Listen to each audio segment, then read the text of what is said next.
program volume was down. Here, the program volume up. The video conference volume. All right, thanks, Karen. Okay, we got it. What about the video?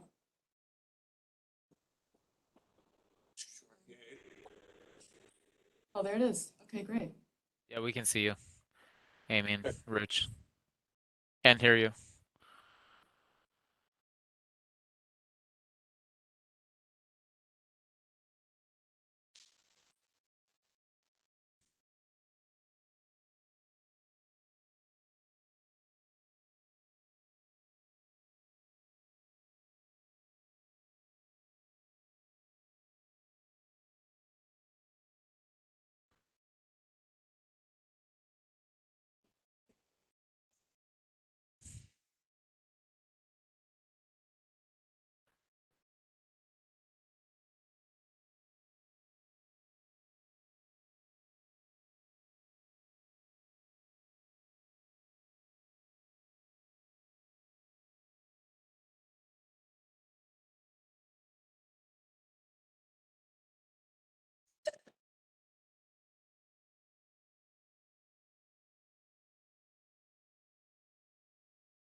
Amy, can you hear me?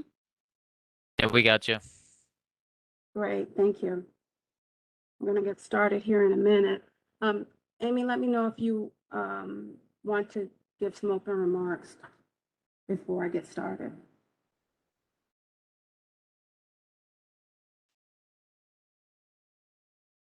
I think they're on mute, Lydia. Over Amy and Richard. So we're just about, actually it's 8 o'clock now, so this is Todd Bishop. I'll turn my video on so we can chat. So welcome everyone. We got about 65 participants, so I think that'll start to continue to grow. It looks like it is growing as we're jumping into this. And day 2, welcome to day 2. We've got 4 sessions planned for today. We're going to start out with Lydia. So she's here ready, queued up. She's got her presentation ready, but just kind of give you a quick lay of the land for today. We'll do 4 sessions, a break in between each of them. And this one is going to start out right now and go till we have you clocked until 9:20, Lydia, and then we'll do a break. And as we go ahead and get started, well, let me just open it up to Amy or Mrs. Baker if there's any opening remarks.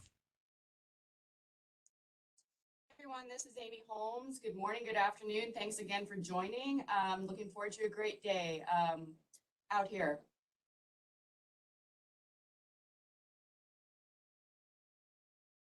Great. So let's go ahead and get started. Lydia, if you want to give us an introduction of yourself before you kick off, and we'll turn it over to you. I'll be monitoring the chat.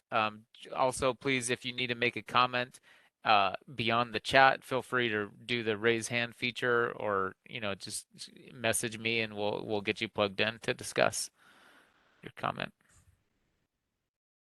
Great, thanks, Todd. Thanks, Amy, and Ms. Baker for hosting this project management workshop and inviting real estate to the table. I'm Lydia Williams. I'm the Chief of Real Estate for NAD, and I'm excited to be here and to talk with you guys a little bit about real estate from a big picture standpoint, but to drill down fairly briefly in this hour and 20 that we have with you guys on the civil works component. So with that, we'll just get started. So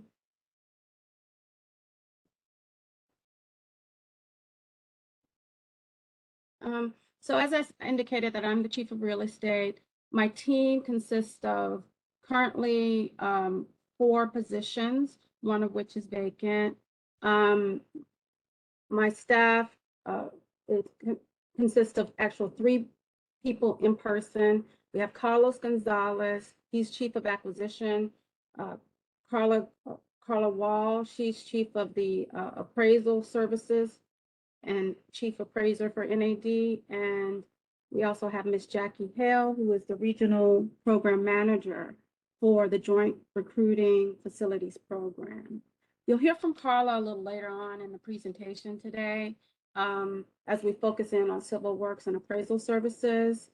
Carlos could not join us because of a scheduling conflict, but prepared some important real estate planning materials that I will try to go over with you in a bit of detail and try to cover on his behalf for that particular component.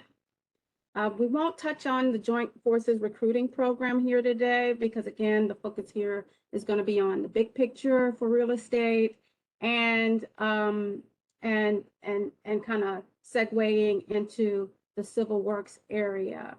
So we'll cue Jackie in another time, another place, another day to talk about her very important program of delivering recruiting facilities for the armed services. Just another side note on the vacant position of the deputy. That deputy chief of real estate position and chief of management and disposal, that posting is going to be going out again soon. So if you're interested, please keep an eye out on it, or if you know someone who's interested in it, please keep an eye out for it. It'll be on USA Jobs. I will be sending it out and forwarding it out as well via email to my counterparts to share with anyone and everyone who's interested. So to get really into the big picture here for today, the focus is for me as I began thinking about this important workshop and what kind of messaging I wanted to deliver to the team. I think the big focus should be on integrating real estate. And with that, what I plan to cover today is to briefly introduce, some overall information about HQUSACE real estate business. And then we're going to, like I said before, zero in and focus on civil works and the importance of early integration of real estate. So today we're going to kind of hit, half a dozen or so key points, like who we are, what we do, and then, of course, the significance of time. And before we segue into getting into a little bit of the meats and potatoes on a broad perspective about civil works, real estate civil works planning, and then real estate appraisal services for civil works planning projects. And then we'll wrap the session with kind of bringing all that together to kind of drive home the emphasis of early engagement of real estate. And then we'll go to a Q&A session with comments at the end as time permits.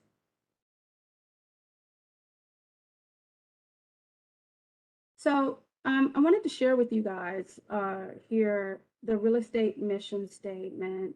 And, you know, each of the component functional areas have their own mission statements. And if you're not in real estate, you probably haven't seen the real estate mission statement. And I wanted to share it with you because there's a couple of highlights from this that I think is important for others to know, not just real estate professionals that are getting the work done or delivering the mission of real estate for HQUSACE on a day-to-day basis. You know, real estate manages over 25 million acres of real estate across the Army. So we're the asset and portfolio managers. We're also the technical real estate professionals who do business analysis and related to the acquisition and management and disposal of real property for all of HQUSACE, right? And so in doing that, you know, we have the technical expertise to be able to not only acquire real estate, but also to manage it as a portfolio of real estate, and then to dispose of it as well as we complete kind of the life cycle. We bring it into federal government ownership, and then we manage it, and then we dispose of it when we no longer need it. So that whole kind of life cycle of real estate stretches broad and wide. It covers both civil and military, and those services require technical expertise that our real estate professionals deliver time and time again in support of the multitude of projects and services that HQUSACE delivers as a whole. We have these overseas initiatives and so forth that we also support. So I just wanted to share the real estate mission statement with the program management team here so that you too could share in what we attempt to accomplish on a day-to-day basis. Some of our key missions are highlighted below at the bottom of the slide. They include military program, civil works, and disaster response, plus interagency and international real estate support, which we call IIS. So a lot of these key missions are the same or similar to missions in other functional areas. But again, I think what this slide drives home is that the sheer breadth of real estate is over 25 million acres of real estate property assets. And we touch pretty much everything: military programs, civil works, disaster response, and interagency and international real estate support. Real estate is everywhere. So we'll go to the next slide on that. So in terms of key missions, I wanted to take a moment and provide kind of a frame of reference to everyone who's not real estate as to where kind of real estate fits in. We have, all of these military program mission lines at the top that you all know and love, military construction, installation support, where real estate is smack dab in the middle of that. And on the other side, you have your environmental support and your IIE stuff, IIS stuff, which are interagency and international services. Those are our military program lines, and real estate is smack dab in the middle of that. cross-cutting between military programs and civil at the bottom, you have all these core competencies that are needed to support both programs, right? And so, or both mission lines. And so, you know, everyone knows HQUSACE is an engineering and construction organization. So of course, engineering and construction capability and competencies is needed and necessary to deliver and support our two mission lines. Well, what we don't necessarily, we also recognize that, you know, as part of HQUSACE's overall program delivery or mission delivery, we have environmental components and competencies, emergency management, integration, you know, integrated water resource management, and of course the overarching program and project management that kind of pulls it all together. But in there, in cross-cutting both missions and supporting both mission lines, is also real estate and real property accountability and management. So I'm here, you know, as part of this presentation to kind of interject or foot stomp the importance of real estate and the necessary need to integrate there. So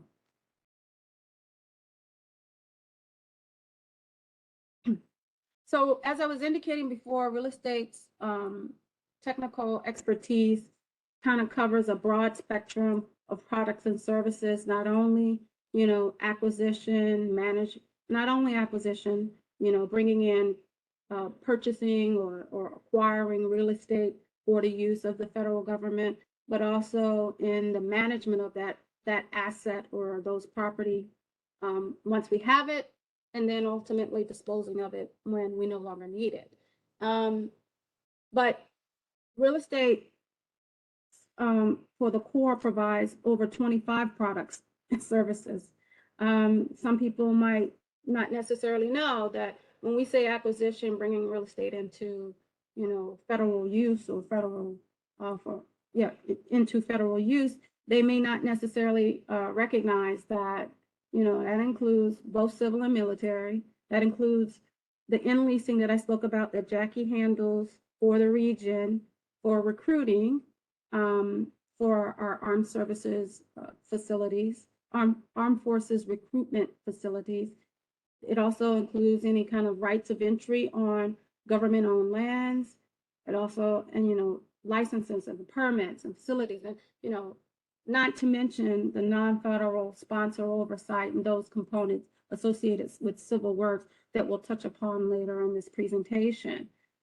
We also do the management of the property, which is, you know, what a sound property management, real estate property management company on the outside or in private sector would do, which is, you know, keeping accountability, handling claims, and, you know, somebody needs to utilize it, granting them out grants, pulling in concessions, you know, enhanced use leases, just a whole host of different management products and services that we provide.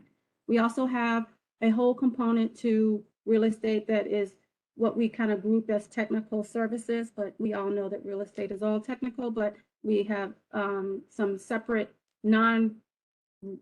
not just general real estate technical services, but we also have some very specific and even more technical than the broader real estate soup to nuts. And that includes appraisal services, where our appraisers handle those kind of products and services. We have title and project development support and GIS mapping. And then, as I've indicated before, we also have, of course, the disposal end of life cycle for real estate assets that come into federal use, or that HQUSACE brings into federal use. So there are 25 products and services that real estate delivers, and it's not one trick or one easy deliverable item, you know, that real estate just does, you know, in a cookie cutter fashion. We'll get into that just a little bit later.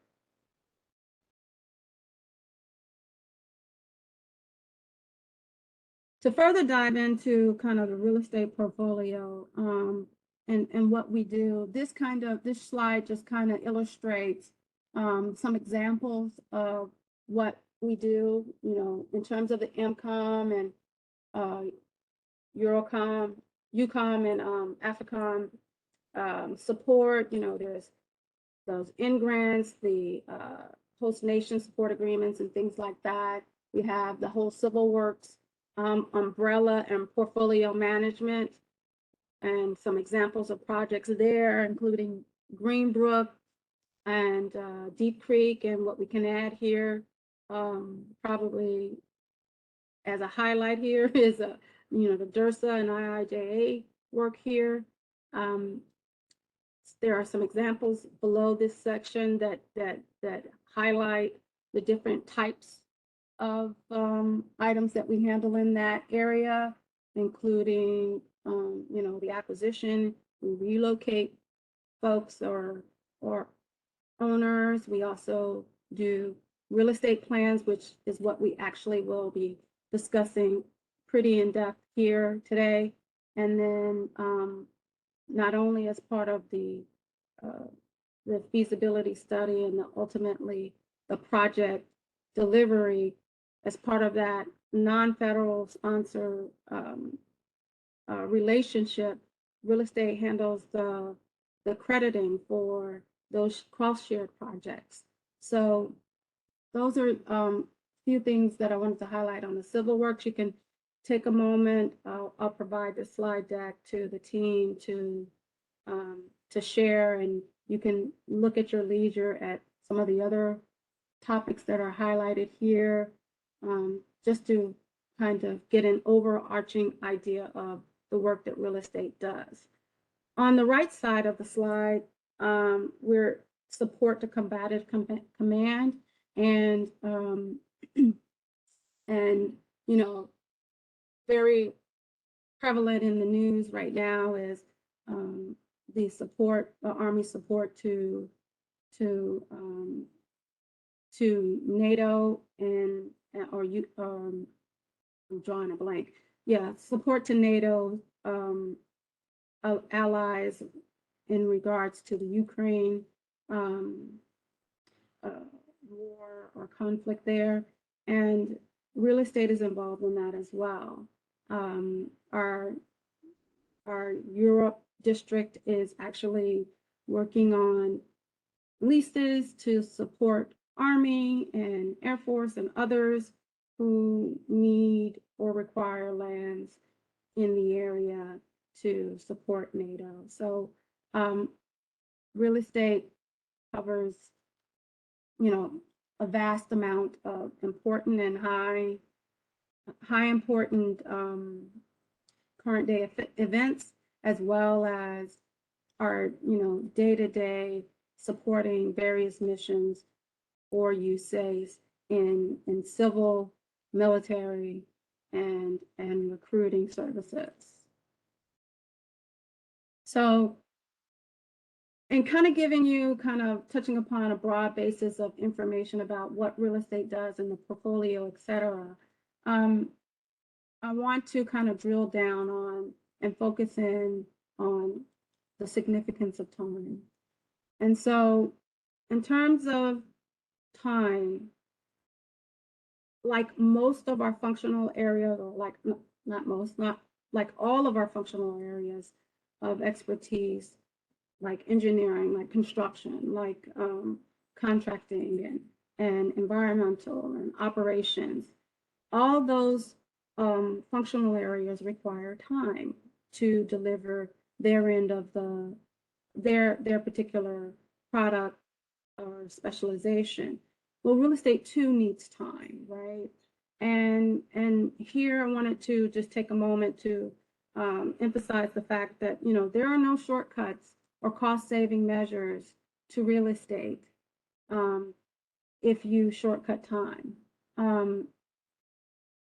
There is a process that must be followed, and the objective of this conversation, this presentation, is to allow you to kind of peer through the veil of what is involved in real estate, and be able to see for yourselves kind of all the, not all of them, but some of the broad intricacies that are involved in real estate on the civil side, so that you can appreciate the need and the significance of allowing real estate the necessary time to deliver.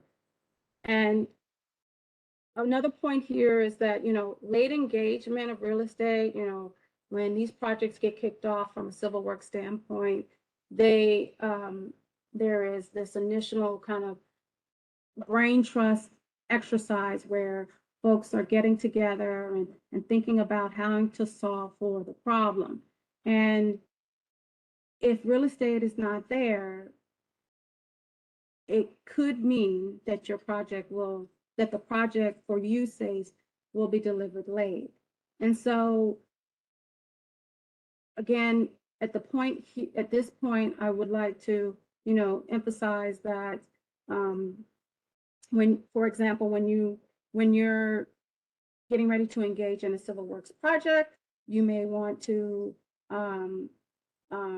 get with your planning folks and your engineers and kind of focus in on the solution, designing a solution to combat whatever the civil works mission requires. And that, brain trust of folks getting together with the project managers could produce a feature or a design that is something that will solve for the problem. But if real estate is not engaged there, as you're thinking about the feature, not after the feature has been kind of decided on or the direction is out the gate, that you're already moving in the direction that you wish to move in, and you're already out the gate, you could end up designing something that, once the real estate gets associated with it and you get to understand the costs that are involved, or the hurdles or obstacles to those third-party real estate, the obstacles involved in acquiring real estate from those third parties, it may mean that feature needs to shift, or it is so impactful to the real estate that it ends up being a financial, a significant financial burden on the project that wasn't otherwise anticipated. And so, again, here is just a quick moment just to pause for a second and to make sure that to drive home the importance of real estate and involvement early on. It could impact the it can impact the delivery of product of the mission, because it's something from a real estate standpoint, it's not easy to shortcut in producing the products and services or the deliver of the overall dirt in a real estate mission, specifically for civil works and other functional areas, but specifically for civil works for this discussion. So with that, I'd like to start to transition and get into the specifics on civil works. Again, the objective today is that that real estate participate fully in program and project management process. Their involvement is continuous throughout the development and implementation of the project, and it can equal cost saving measures or extensive cost implications if early engagement and consistent involvement of real estate is not done on a particular project. So, as I indicated earlier on, Carlos could not be with us for this presentation, so I will try to do his presentation justice. So bear with me as I go through this. But as I indicated before, Carlos is our Chief of NAD's Chief of Acquisitions, and he is responsible for support and oversight of real estate acquisitions in the areas of civil and military for the region.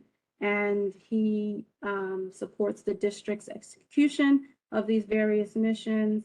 And we're going to just focus in, ask him to focus in on the civil works component for this presentation.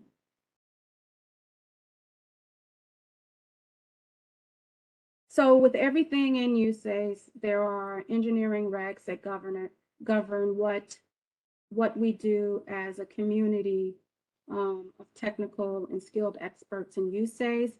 Real estate is no exception. ER 405-1-11 acquisition section 3-14 and all that follows indicates that, specifically action to acquire a tract of land will not be initiated until the real estate decision document, the real estate plan and civil works, or the real estate planning report and military is approved. Attached to a decision document, the real estate plan itself is attached to a decision document. It doesn't stand alone as its own separate report. What it does, it is actually identifies and describes the project LRD, or the land easements, right-of-ways, and these that are required for the project. For cost-shared projects, the real estate plan can be prepared by either HQUSACE or the sponsor's real estate personnel. I asked Carlos to focus here for a moment on the real estate plan component of the civil works real estate planning process, because this is something that in recent months I've noticed a recurring kind of trend where feasibility studies or plans are getting submitted up without real estate, or with a note that says real estate will be provided later, or some variation of that. And again, I wanted to remind everybody here that the engineering regs indicate that an action to acquire a tract will not be initiated until real estate decision documents are made, but that we should have a component piece in the plan, and it should happen very early on, like with all the other functional areas.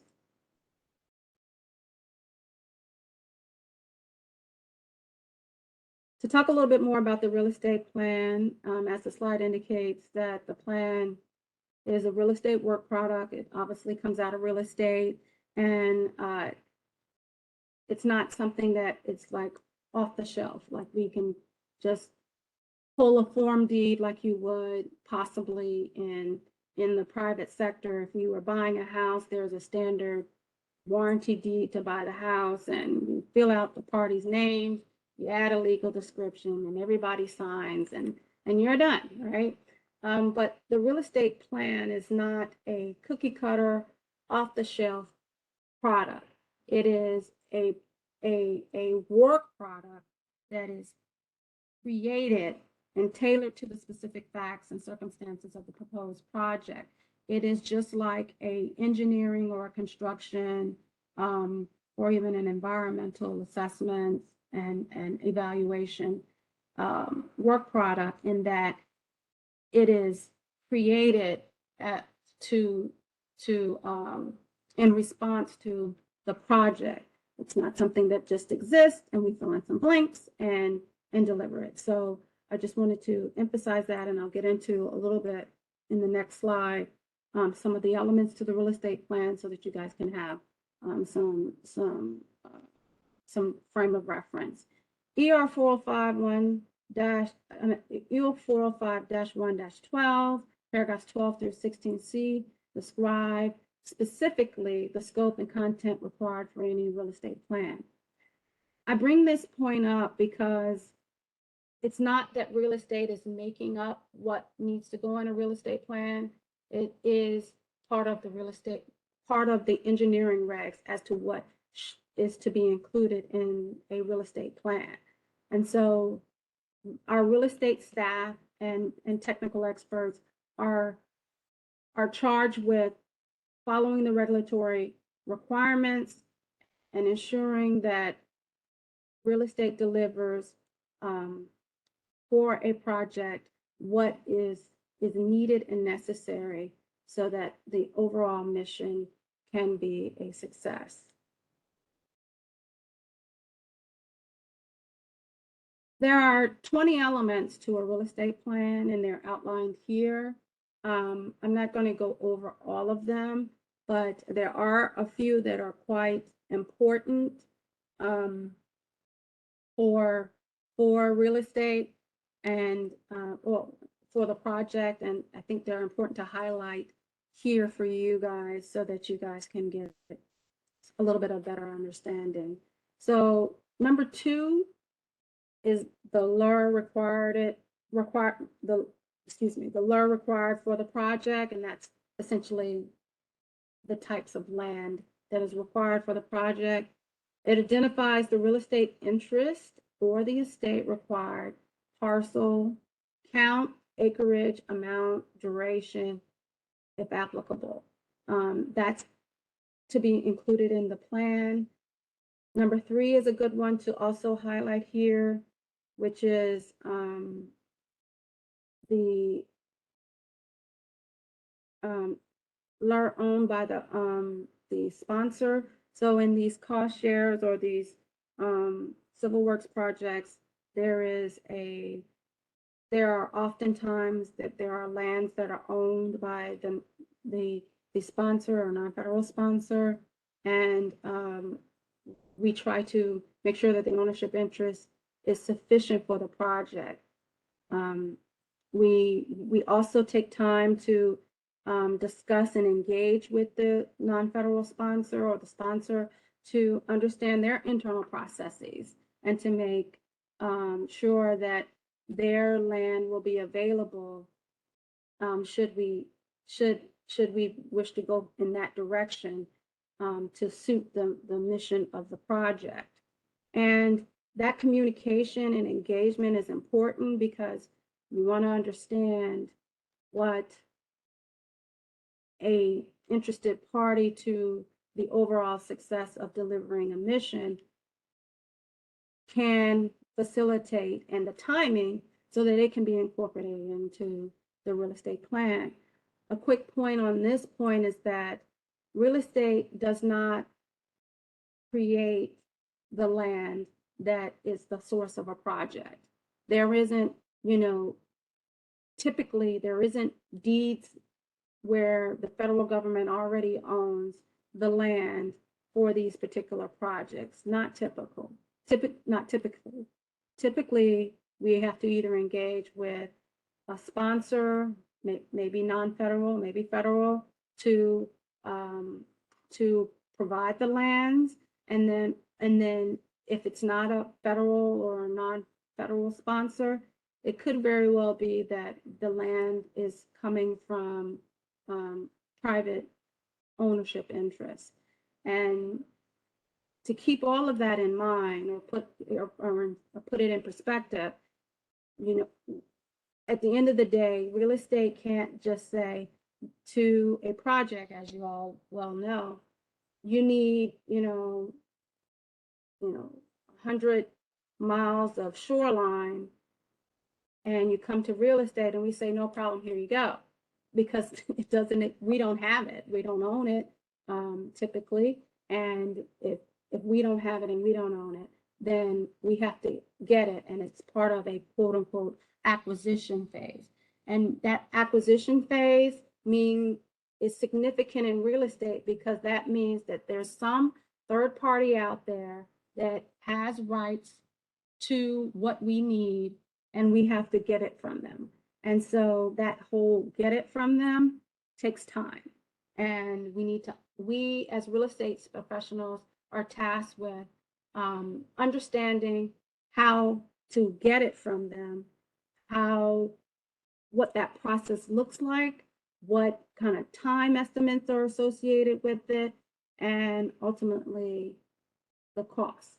So in 3, we're highlighting that sometimes it may seem a bit easier because we find out that the sponsor or the non-federal sponsor owns those parcels of land, and so we don't necessarily have to deal with private sector and private individuals, but at the same time, we still have to understand what those sponsors' process are for acquisition, what kind of timeline, what kind of resources are they equipped with, and make sure it's in order to make sure that that is laid out in the real estate plan so that we can be sure that the project is informed about that particular component. Hey, Lydia, we got a couple questions that just kind of came through. I'll see if I can interject real quick. One, what does the acronym LER stand for? Sure, it's lands, easements, and right-of-ways. Okay. And then the next one is, I'm just going to write this into the chat. Sure. The next Can't see question. the chat, so that's why No, I'm sorry. you don't need to follow that. That's my job. So I'll just interject when we have a couple. But Robert Sure. Griggs reached out and said the ER 405-1-12 is a restricted file in the list of HQUSACE engineering regulations. The direction is to contact the publication POC for a copy. Who would this be? Do you happen to know that? That's probably the publication. You can just contact the Director of Real Estate's office or my office to get a copy of that. The publication organization would have been routed through headquarters from the Director of Real Estate as when it was developed, and then up through the chain to be certified and then become part of the ER. So I'm not sure what the publication organization is in that reference, but in terms of the ER, you can work with either my office in terms of if it's a military action that military or civil acquisition, can work with Carlos Gonzalez on what you need to know about that particular reg, or if it's appraisal services, which Carla will go over in a little bit about the regs that she's referencing, you can contact Carla. And then if there's something that is in the recruiting area or the M&D, when I get my deputy, you can contact the new deputy for the M&D items and Jackie for the recruiting. Okay, sounds good. Okay. So to move forward a little bit, and I kind of already touched upon the number 4. Well, actually, I didn't. So number 4 is proposed non-standard estates, and I don't want to spend a lot of time here, but there are some beneficial, shorter paths to a project delivery that exist in real estate, and they are called standard estates. So there's 26 standard real estate estates that a realty specialist can, based on what the project needs, can utilize one of these 26 standard estates and be able to provide for a particular project in support of a mission. I focus in on number 4 to say that, and if it's not on that that list of 26 products and services, then it's a non-standard estate. And non-standard estates provide the conceptual proposals until approved by headquarters, meaning it's not something that a district can just utilize and recommend and move out with. it will have to, the proposed non-standard estate will have to be submitted.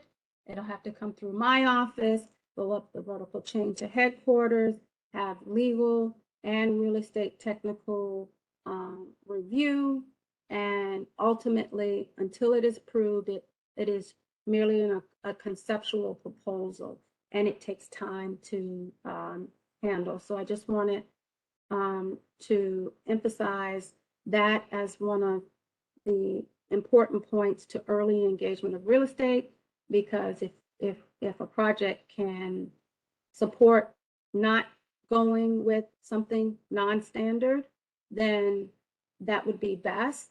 But if, you know, all efforts were exhausted to keep the transaction, the proposed transaction standard, and that wasn't successful, then you end up with a non-standard estate from a real estate recommended way forward.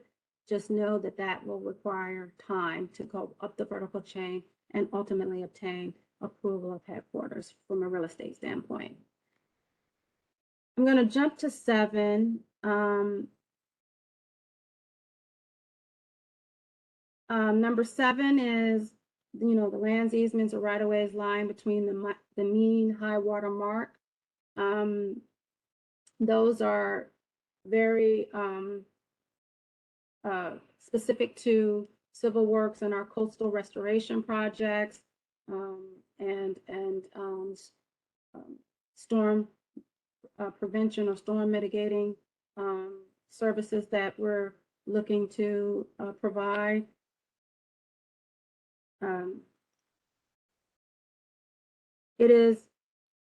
This particular line item is about availability of utilizing the navigation servitude.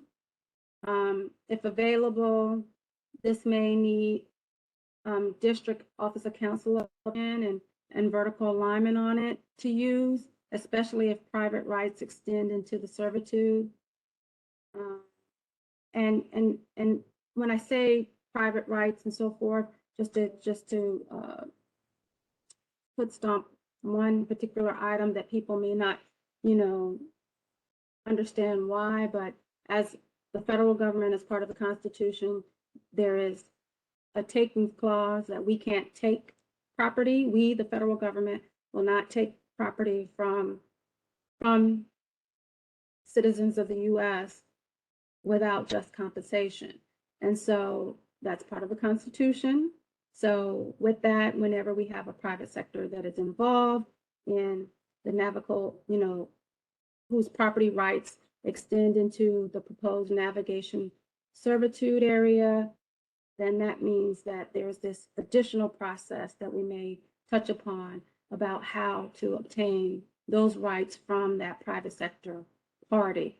And that could include, that could be in a perfect world where we're interacting, we or the non-federal sponsor is interacting with the private sector owner, and they're saying, yeah, sure, HQUSACE, whatever you need, which probably happens never.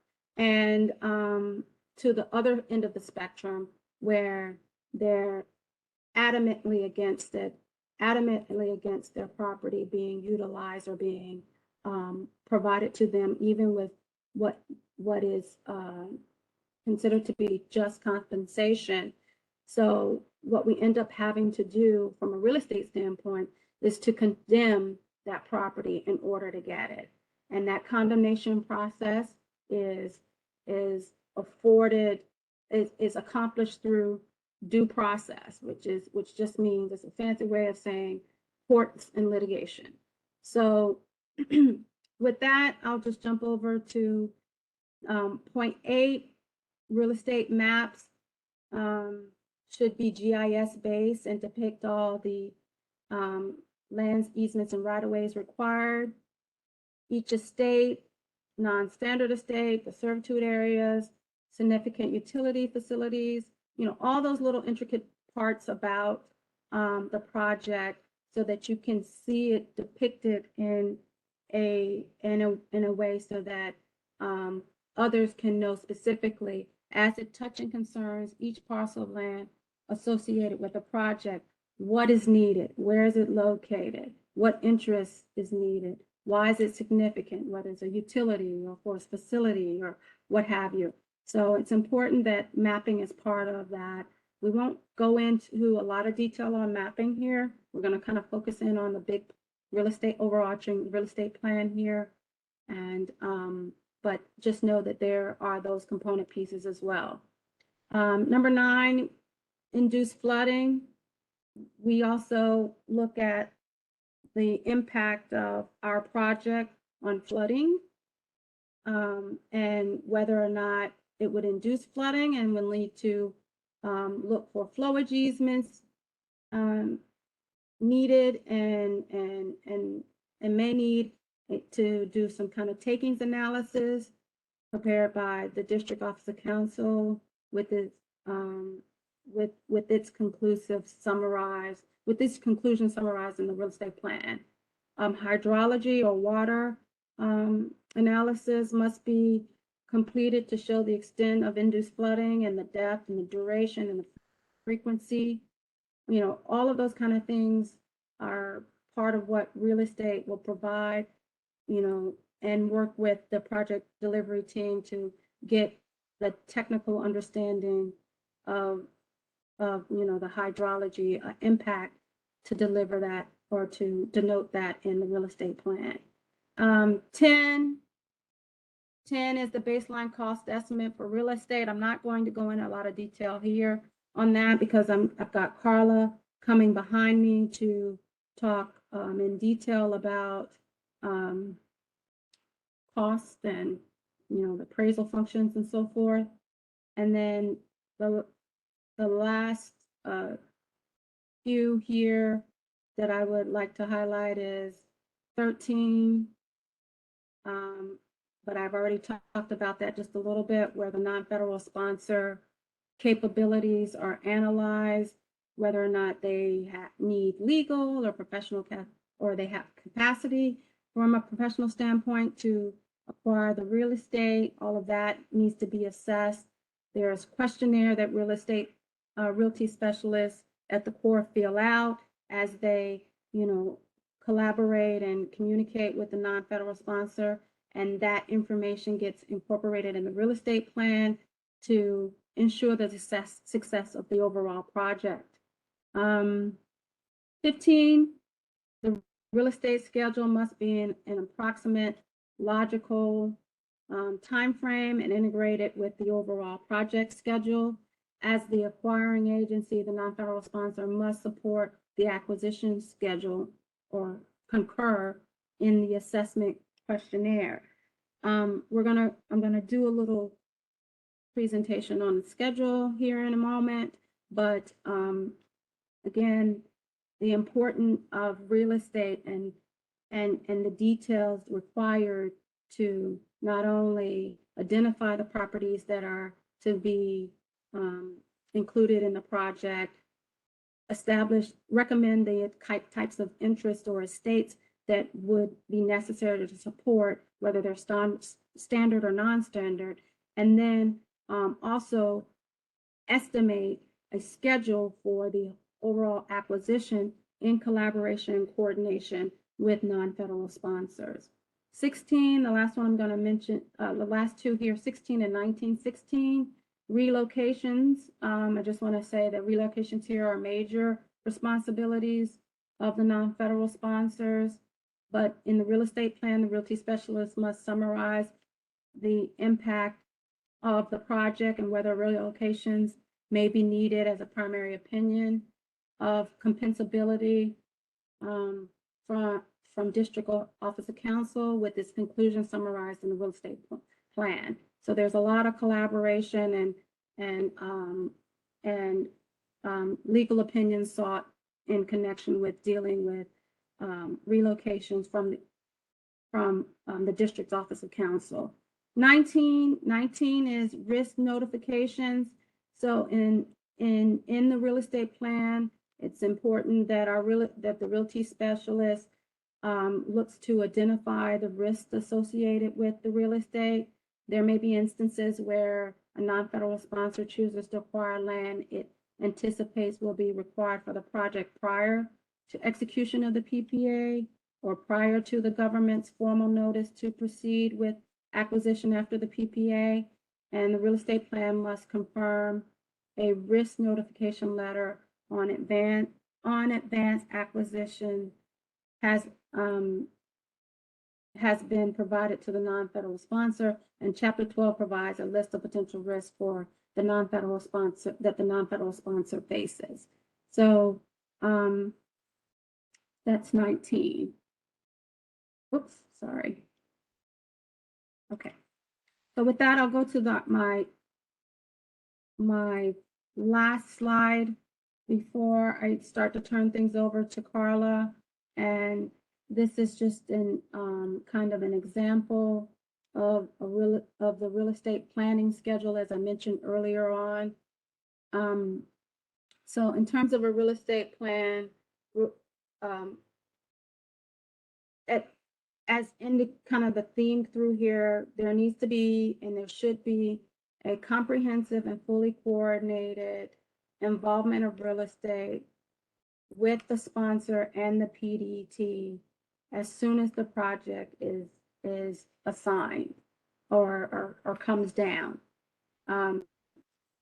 Any involvement of real estate later than the initial involvement is doing the project a disservice and ultimately could impact the on-time delivery of the overall project.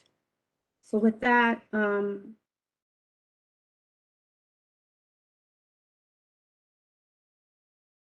the first step in a real estate planning schedule would be receive the design shape files.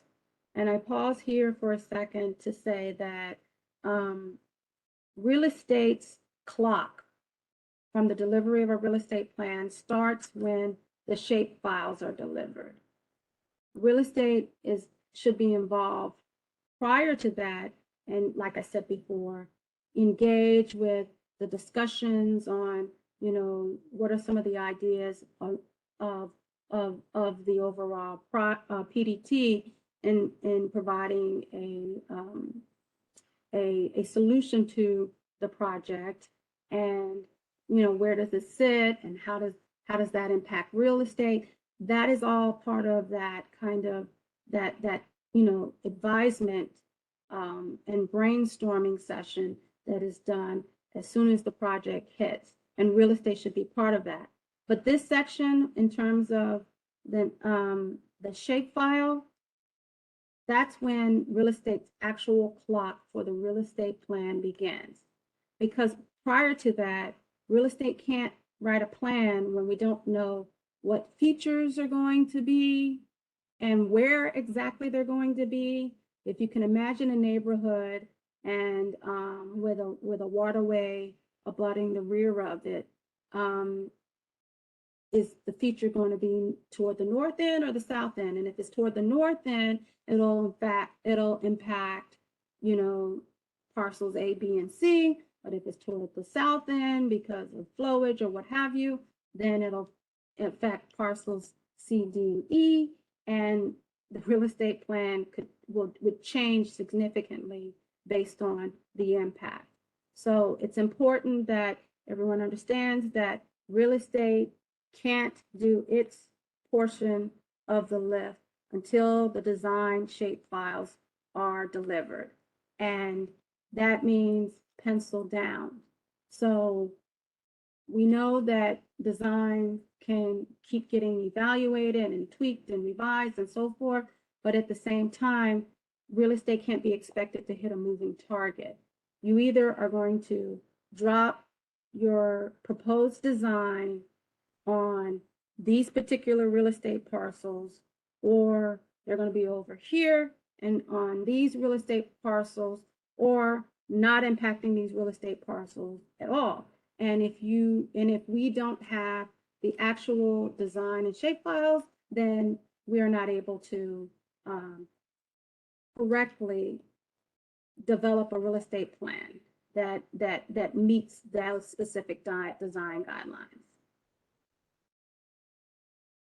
The next step is the real estate maps. We talked a little bit about that. It's important that real estate invest in the time and the funding to produce GIS-based maps because they provide a visualization of the project's impact, and it helps to give we impute parcel data, ownership, interest, owner's information, and we can overlay the type of features and so forth that will impact those particular parcels.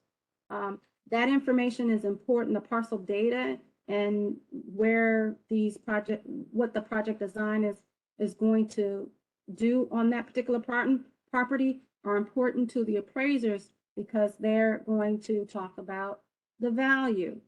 It's estimated, and this is kind of a back of the napkin idea, is that, that takes about a month to complete. And it could be longer depending on the size and breadth of the project.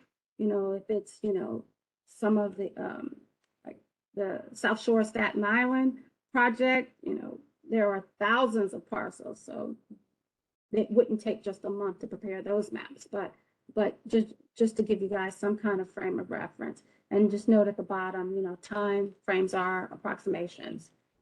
The next step here is the development of the land value estimate, which Carla will touch upon.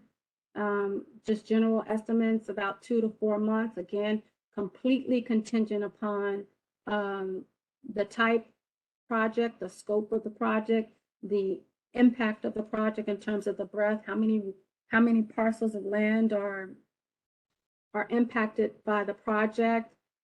Again, like the South Shore of Staten Island,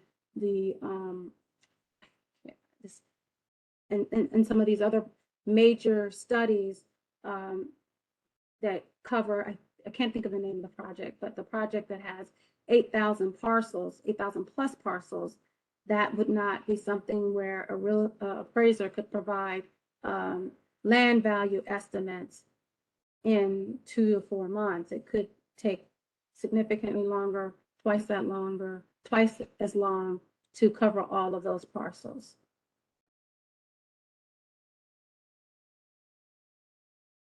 And then once the evaluations are, worked by the appraisal services group and provided back to the realty specialist will need a month to finalize the real estate plan after the maps, the valuations, and putting together all the component pieces that we talked about in that other list that had all the line items required.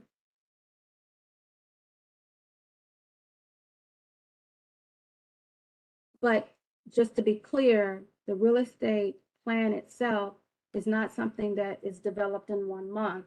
It starts being developed from the time the shape files are provided to real estate, and it's being put together with all those different component pieces throughout the time, but that the mapping is ran by the GIS, and the appraisal services are calculating and developing and developing the land value estimate.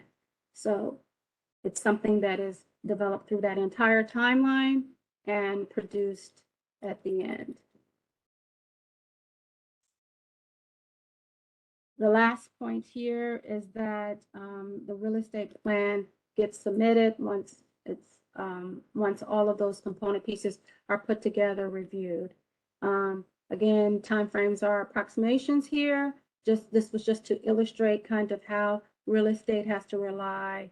It's a concerted effort, not only with the real estate professional, but also the GIS, the appraisal services technical expert to produce this real estate plan.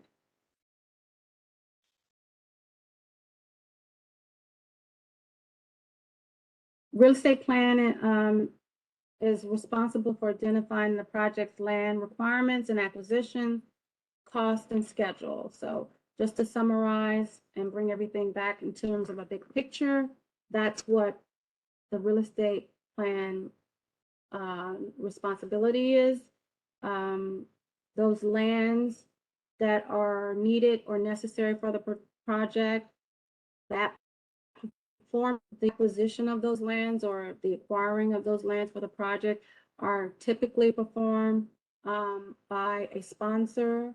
And we as real estate professionals must engage the sponsor early to understand their capabilities and make sure that the plan is open and documents those capabilities on the sponsor. Again, early coordination between the PDT, real estate, and the sponsor is critical to plan formulation and project implementation. Any challenges and hurdles should be coordinated with the vertical team early as appropriate, which is what I mentioned on like non-standard estate as an example, or any other kind of challenges or hurdles that the district may come across in trying to put forth a real estate plan. With that, I'd like to turn things over to Carla to go over for a few minutes the appraisal services component before we wrap up. Carla, you can begin sharing.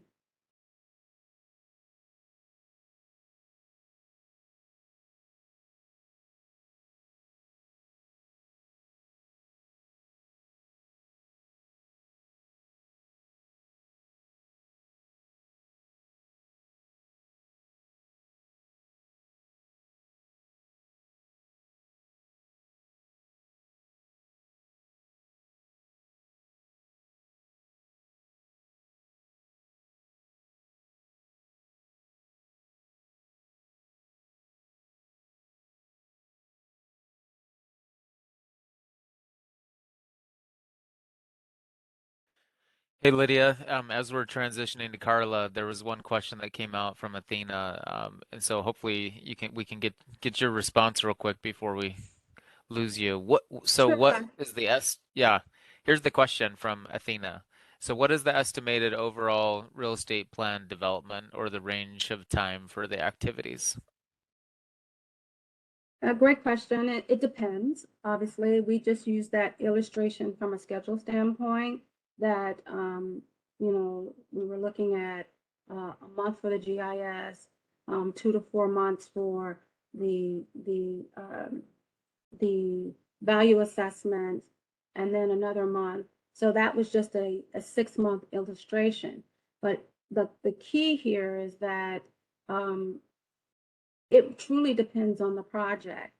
Some projects are simpler and some projects are more complex. And so the importance of trying to understand what the real estate schedule is that you would need, it's necessary to engage with the real estate professionals so that they can have a hands-on view of the project, what's going on, to be able to more appropriately articulate a schedule that is applicable to that project. Okay, that sounds great. And then, so you're talking 3 to 6 months as like a baseline placeholder, but really you need to talk specifically to a real estate professional to get a truer schedule. Yeah, so I wouldn't even say 3. I would say at least 4 to 6 months, because you have a month for the GIS and a month on the back end to pull the plan together, plus 2 to 4 months for value assessments. So Okay. that's 4 to 6 as illustrated, but that's at a minimum. But Yeah. But you need to engage with your realty team. specialist. Yep, your PDT. And then there's a follow-on question along the same topic. So given it's 6 months from the receipt of the shapefiles, what is the optimal time to start the real estate plan on a planning study, knowing that there's a period of optimization that happens after the draft report preparation, headed toward the ADM and final report, if it's a tight 3-year timeline? The 3x3. So the time to engage and fund real estate is as early as possible. As soon as the appropriations and the funding is made available to begin work, real estate should start being engaged. It's not that real estate is going to sit on their hands and not do anything until the shapefiles are delivered. There will be that collaborative and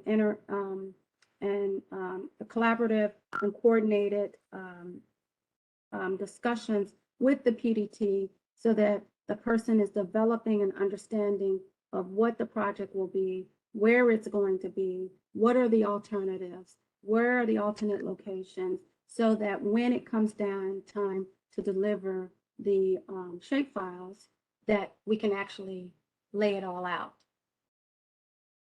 So the 3x3 is a challenge, but again, getting real estate engaged earlier can help with truncate, to the best of our ability, truncating some of those time frames.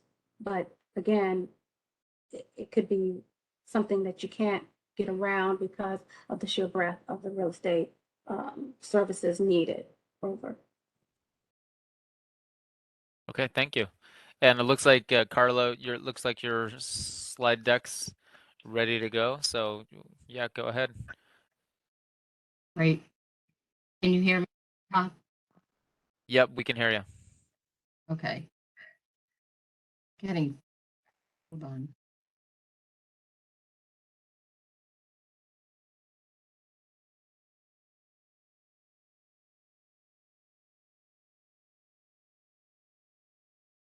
Okay. I'm Carla Wall, Chief Appraiser for North Atlantic Division.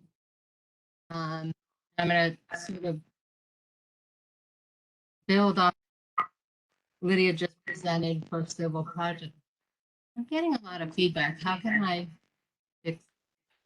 Yeah, I'm trying to figure that out, Carla. It's almost like it's coming from your yeah, I mean, it looks like you're on a headset. And it's weird because on my screen on the participants it shows you as muted. So I don't know if you're like if you're like called in twice or double muted.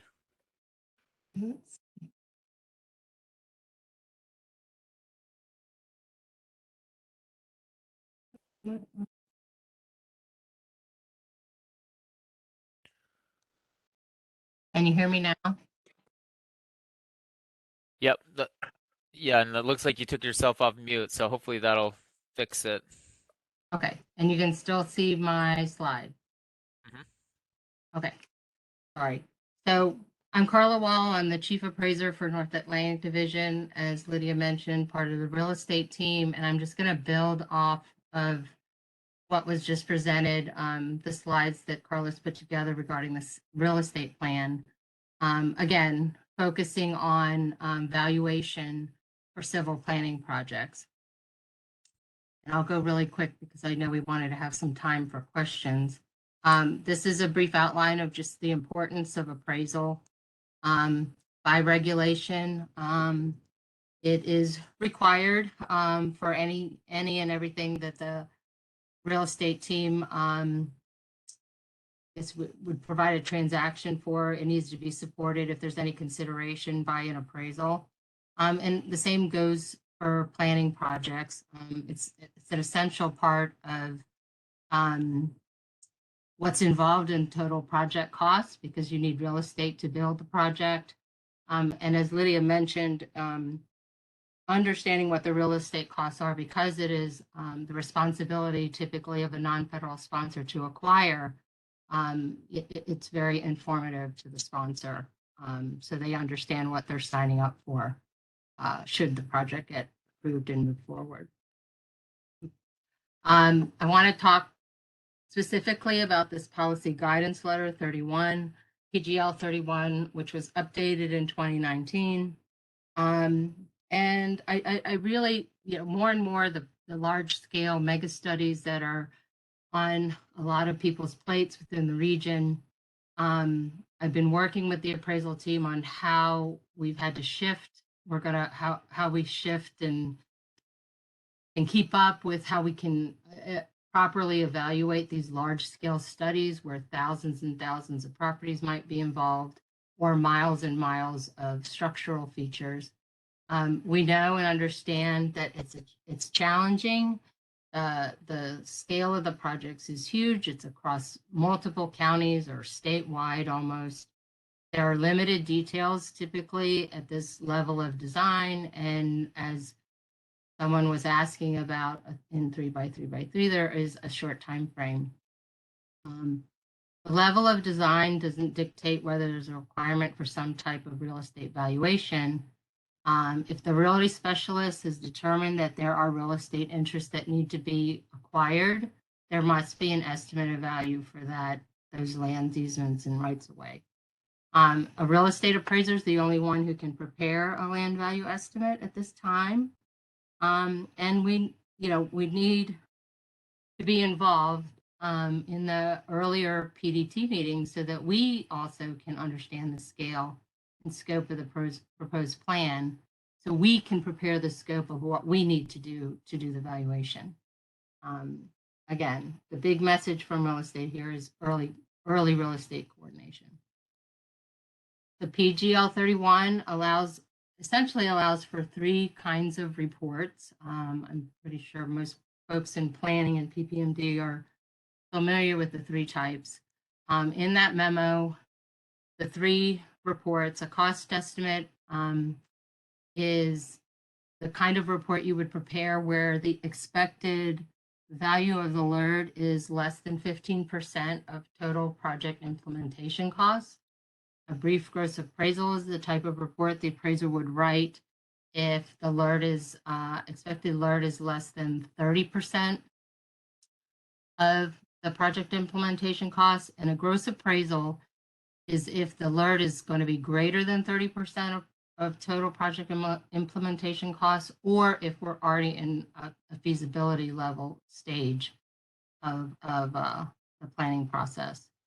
One kind of misnomer I feel like, or misunderstanding there is with this letter, is that the real estate appraiser's process for the development of the value is similar across, no matter what kind of report we're writing.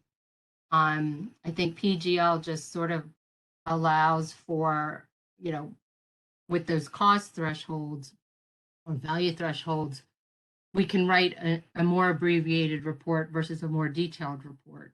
But regardless, the effort is almost identical across any kind of these 3 reports. Again, the valuation process also, as Lydia mentioned, begins once the real estate team receives a GIS-based real estate map, and the appraiser would need it with corresponding parcel data in a spreadsheet format, so they can review and evaluate what real estate is impacted by the proposed project features. So similar to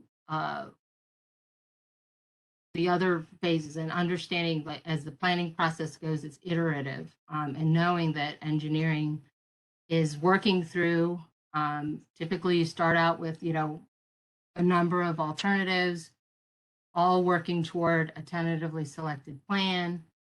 If real estate and the real estate appraisers are involved in the beginning, ideally, through that iterative process, by the time you get to TSP, there should be just some level of updating or refinement for what actually ends up being the TSP. Sometimes the TSP is a combination of alternatives, but as long as the real estate appraiser has been involved in that alternatives process, it shouldn't be something new by the time you get to TSP. It would be just a matter of refining it so that the costs align with the projected TSP. And the result of that is that there would, as Lydia mentioned early on, there will be no surprises about some unique or unusual property that has to be acquired, or the idea that there would be significant real estate costs for any of the particular alternatives.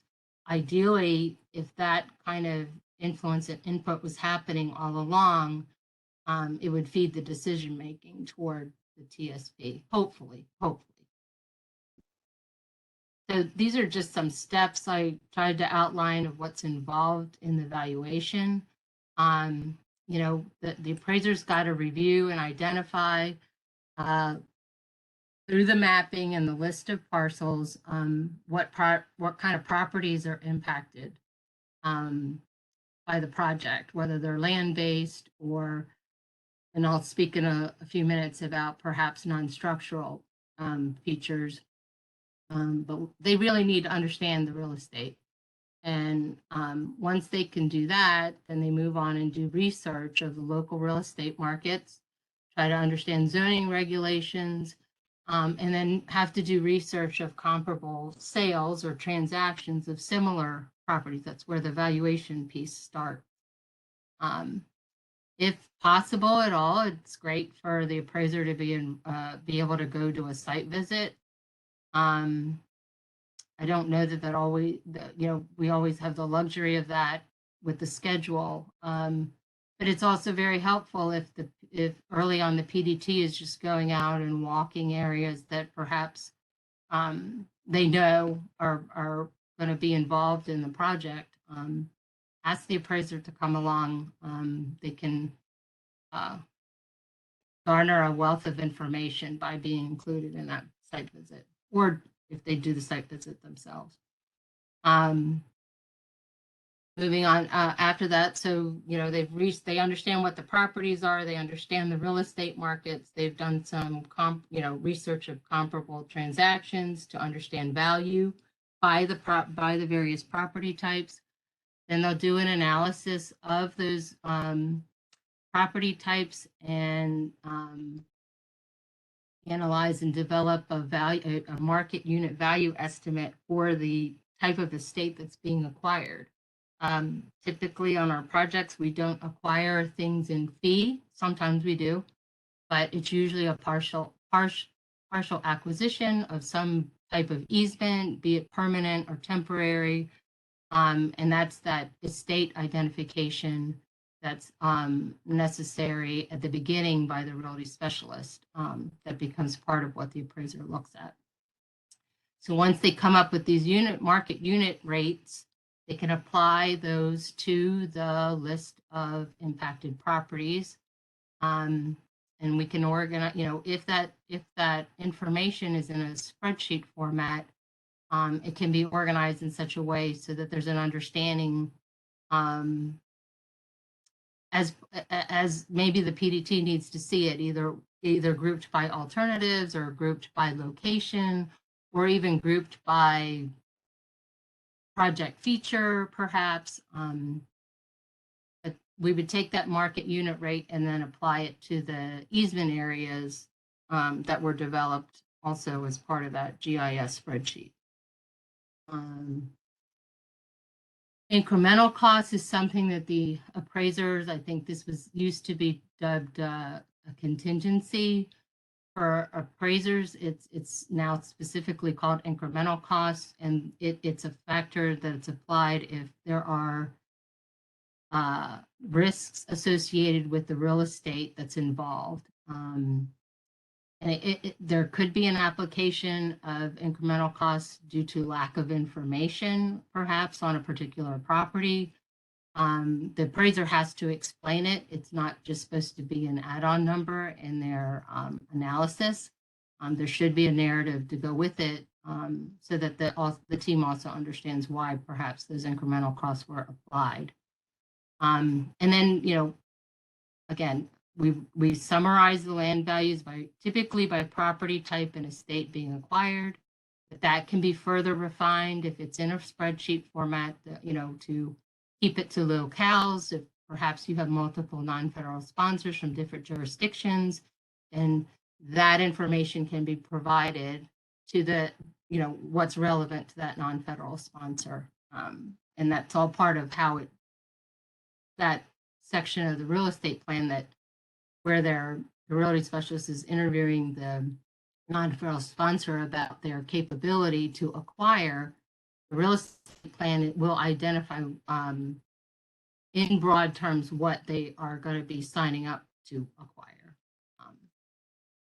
Lastly, there's a write-up in accordance with one of the three applicable valuation reports that I just described, a cost estimate, a brief gross appraisal, or a gross appraisal.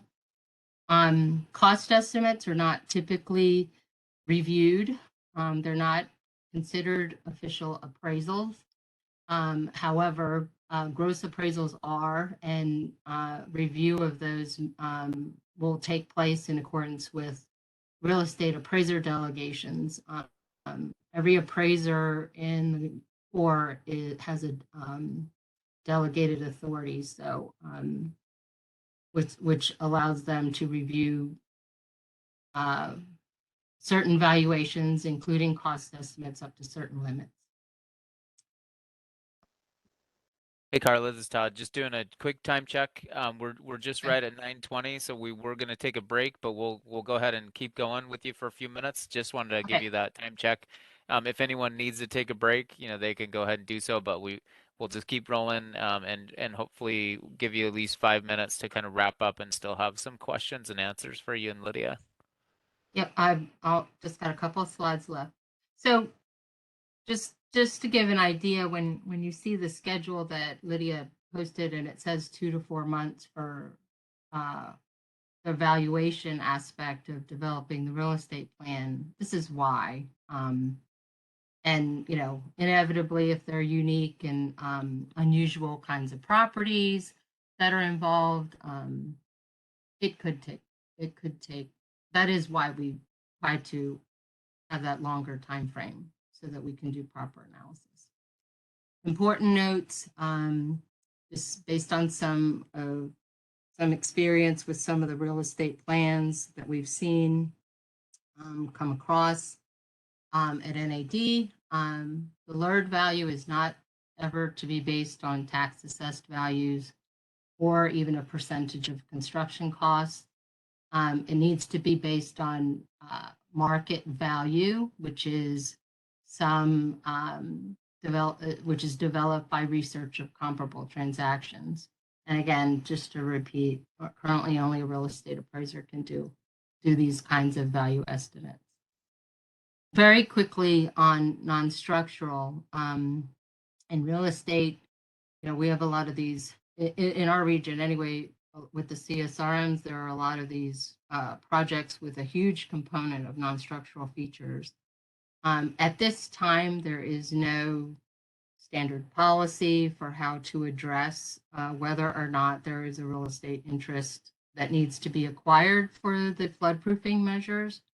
But real estate in coordination with the PDT will determine whether or not there is a real estate requirement. So we need to understand what kind of non-structural features are planned, who they're planned for. Is it residential? Is it commercial?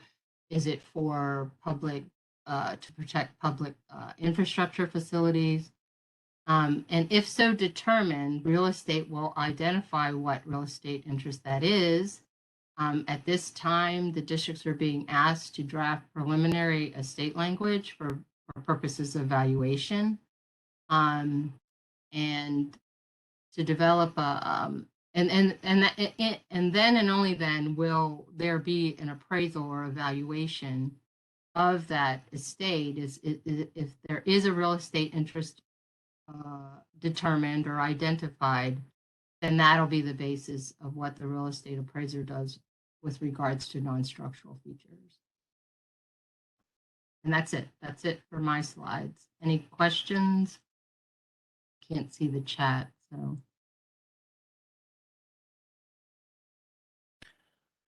Any questions for Lydia or Carla? I don't see any on the chat right now.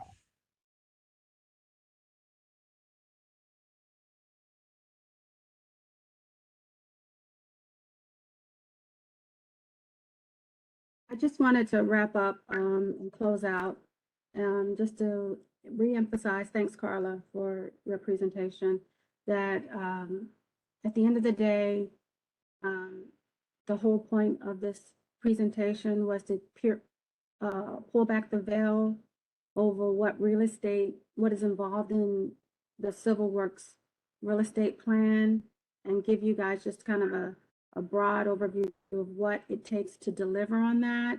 and to emphasize that early engagement of real estate is absolutely necessary because real estate takes time. There aren't any shortcuts to the work. Carla touched upon tax assessed values in place of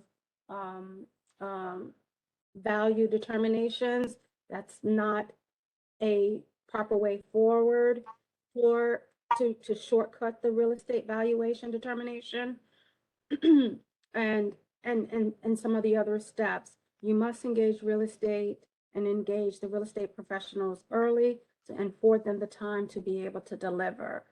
Real estate is complex. It's not simple, cookie cutter, off the shelf form document that is filled out and provided to the project. And I'm not going to get into or specifically point to particular projects by name, but examples of ramifications that we're currently dealing with in terms of late engagement of real estate include some studies in Florida, where an estimated cost of real estate is causing consternation on the part of the non-federal sponsors because though they weren't engaged, real estate wasn't engaged early, and when it was, the costs that were estimated were exponentially beyond what had been originally thought to be the impact on real estate. Others are another example is we've received a few feasibility studies that came up without real estate plans altogether, and that doesn't save time because ultimately there's they have to go back and get it done, and real estate needs the time to do it. So just wanted to earmark those couple of projects and the importance of engaging real estate so that we're all crossing the finish line together and delivering the project on time and within budget. Any questions? Yeah, there's one question that Trevor, do you want to go ahead and share your question? Yes, good morning. Can you hear me? Yep. Good morning. Yep. Good morning, Lydia. Good morning, Carla.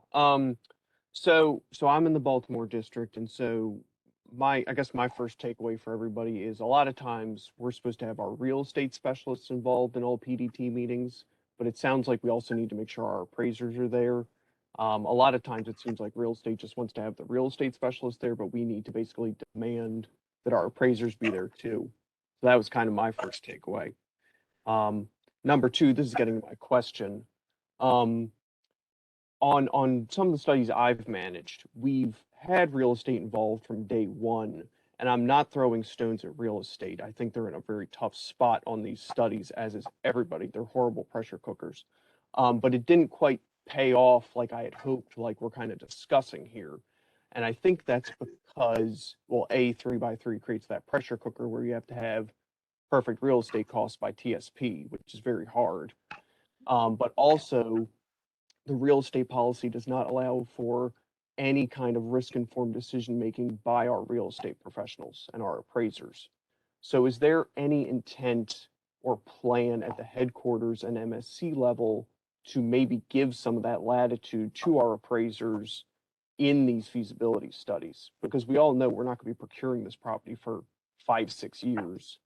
And the cost will change, the ownership will change by then, and it all has to be updated anyway. Is there any intent to give that latitude to them to make them more efficient if they can be? Over. Sorry. So yeah, you mentioned the appreciate the point about first and foremost, the point about the appraisers being at the table. I'll allow Carla to chime in on that. In terms of the risk-informed decision-making, kind of as a means or methods to truncate the delivery of the 3x3x3, completely concur with your point that these 3x3x3 studies are pressure cookers. It's unfortunate at this juncture that our ERs are written that imposes the obligation on the part of the realty specialists and the appraisers to follow certain criteria and provide certain items. And so the idea from a headquarters standpoint of changing that isn't like something that they can just say, oh, we'll just do a policy or a guidance recommendation. It would have to be a change in the ER. But I can say confidently that the Director of Real Estate is adamantly looking at ways to revolutionize and innovate real estate. And I'll take that back as a discussion point to our Board of Real Estate Governors, which are all the MSC chiefs of real estate and Okay. the chief of and the headquarters chief of real estate. Over. Thanks, Lydia. And just want to throw it out there. We're basically jumping right into our next session, so I want to cap it there. There is one more question in the chat, so Lydia or Carla, maybe you can respond to that in the chat. There's a question from Barry, and I think what we'll do is we'll just jump into a break for 5 minutes, and George is ready to jump in, I know, with the next session, but let's just we'll do a quick break, and then we'll be back online in 5 minutes at 9:35. And thanks again, Lydia and Carla. That was great. Really appreciate your effort and discussion. Thank you.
Do you want me to share my screen to run the Okay, yeah, slides? George, if you want to, whatever's easier for you. If you'd like to share your screen, that'd be great. And you can just go ahead and let me stop sharing, and then you should be able to just push out and share your screen.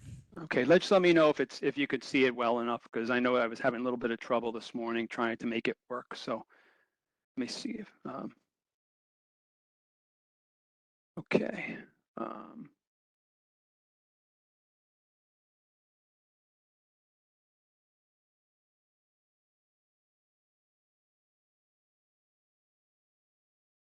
Yeah, looks like it's coming up just fine. All right. So if you can see that, I'll run it. I'm gonna run it off of Adobe. And that'll just make it easier. That'll just make it easier for me. Okay, no problem. Well, let's go ahead and kick off. Sorry for the short break, everyone, but thanks for jumping back with us. We've got George ready to roll. So, George, what I'm going to do is just turn it over to you and let you, if you don't mind, doing a quick introduction about yourself, where you're at with NAD, and give us a little background, and then you can go ahead and jump right into your presentation. Just for reference, on this next, we're into our second session, so we're scheduled to go till 10:50 for this session. And George, mic's Excellent. over to you. Excellent. All right. Thanks, Todd. Appreciate that. So I'll just go into my 30-second commercial real quick here. So good morning, everybody. Good afternoon to those folks in Europe District. My name is George DeMarinis. I'm a program manager in the NAD Military Integration Division, also known as the MID. I've been working in the NAD MID since 2007. Prior to that, I spent some significant time at the New York District working in the construction division, supervising the admin funds and reports team there. Also worked as a construction manager and did work as a PM as well in construction. In the NAD mid team, we are just give you a little background on that. We're broken down to support programs as well as districts. I'm the program manager for the Army and DoD medical programs, as well as work regional MILCON execution, HQUSACE command guidance metrics, and SNA regarding district support. I handle the Europe district with my battle buddy, Mary Edling. So before I get started, I also want to introduce Barbara Morrow. I'm going to give her an opportunity to give her 30-second commercial as well. She's been assisting me with data quality over the past several months, while on an ELDP assignment to the MID. So Barbara, go ahead and introduce yourself, give your commercial, and then I'll get started. Good morning. Thanks, George, and good morning and good afternoon, everybody. As George said, I'm Barbara Morrow. I am the budget officer for the New York District and the Resource Management Office. I've been there for about 4 years, and prior to that, spent about 7 or 8 years in the Portland District and Resource Management, and also as a budget analyst in the Engineering and Construction Division.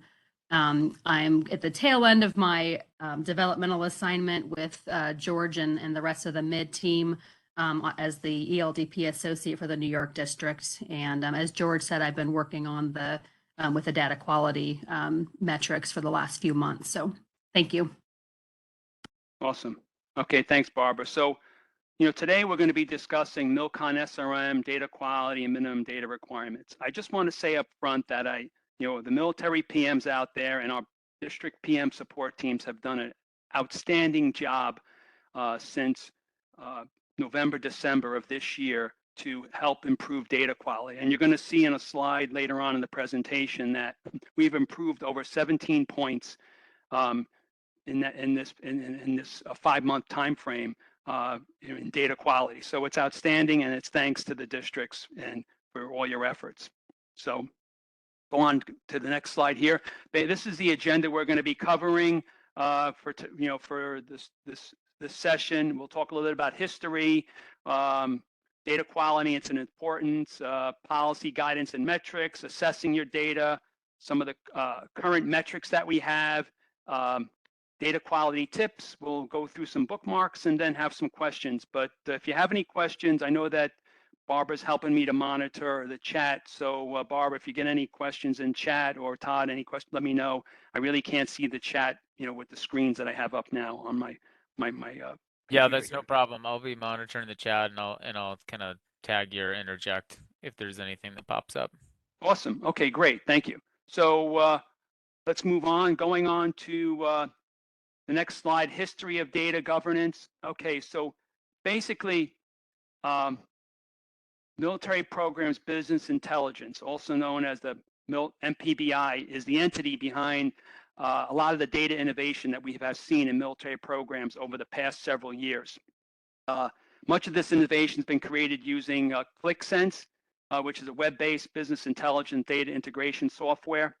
Some of the key members of the MPBI team at headquarters HQUSACE are Mr. Sam Zackham, Ms. Carolina Batista, Mr. Andrew Anderson. Those are the folks that I deal on a regular basis when it comes to data governance.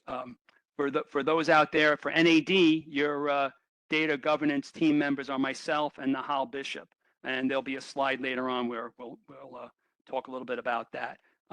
So basically, MPBI, they were basically founded as a part of General Semonite's note number 18 on data strategy, and that was issued on the 8th of January 2019. It was basically a call to action to establish the Data Governance Board and challenge leadership to accept data as an enterprise asset and drive informed decision-making and innovation versus standard ad hoc reporting. The Data Governance Board was also, established in that Seminote, and they basically handle the program's governance and strategy for data. Then what this also slides, and this is kind of talks a little bit about accomplishments thus far that MPBI has done. If you look, they've automated the DMR, a lot of our MILCON execution reports, COVID-19 reporting, Chief's High Vis report, Project Quads. I know that Baltimore District is utilizing the Project Quad feature, which I think has helped maybe streamline their PRBs. And one of the things is that they have a dashboard, HQUSACE Enterprise Reports Portal, where you can go and view your project, enter notes in P2, and that's as you can see, is that it's getting an enormous amount of hits on a regular basis. So it's really a great website, and you'll see that click link in your bookmarks. Some of the current accomplishments, and a lot of the military programs folks out there will understand this, is the automated CWE, and that's getting ready here to be put in place. And there's been a bunch of training that's gone on over this past month, and they've trained over 277 PMs enterprise-wide, and NAD has 58 of those trained, which is the most in the MSC. So thanks to you all for participating in that CWE training. There is going to be some more training offered, so we'll be sending an email out to your military programs branch chiefs at the districts seeking, if that's a good idea and if there's any interest, and then we'll be posting some additional training dates for you all. Going on to the next slide. So anybody that's ever went to a training course with Mr. Sam Zackham or has listened to him talk about data quality, he usually refers to this slide about the key attributes of data and its level of quality. So he always goes into this, and I think this is a great slide. Is our data complete, and does it provide value? So when we can talk about completeness, how comprehensive is the information? Accuracy, we're looking at, is the information correct at every detail? Consistency, how reliable is the data? Is the data of value across all systems?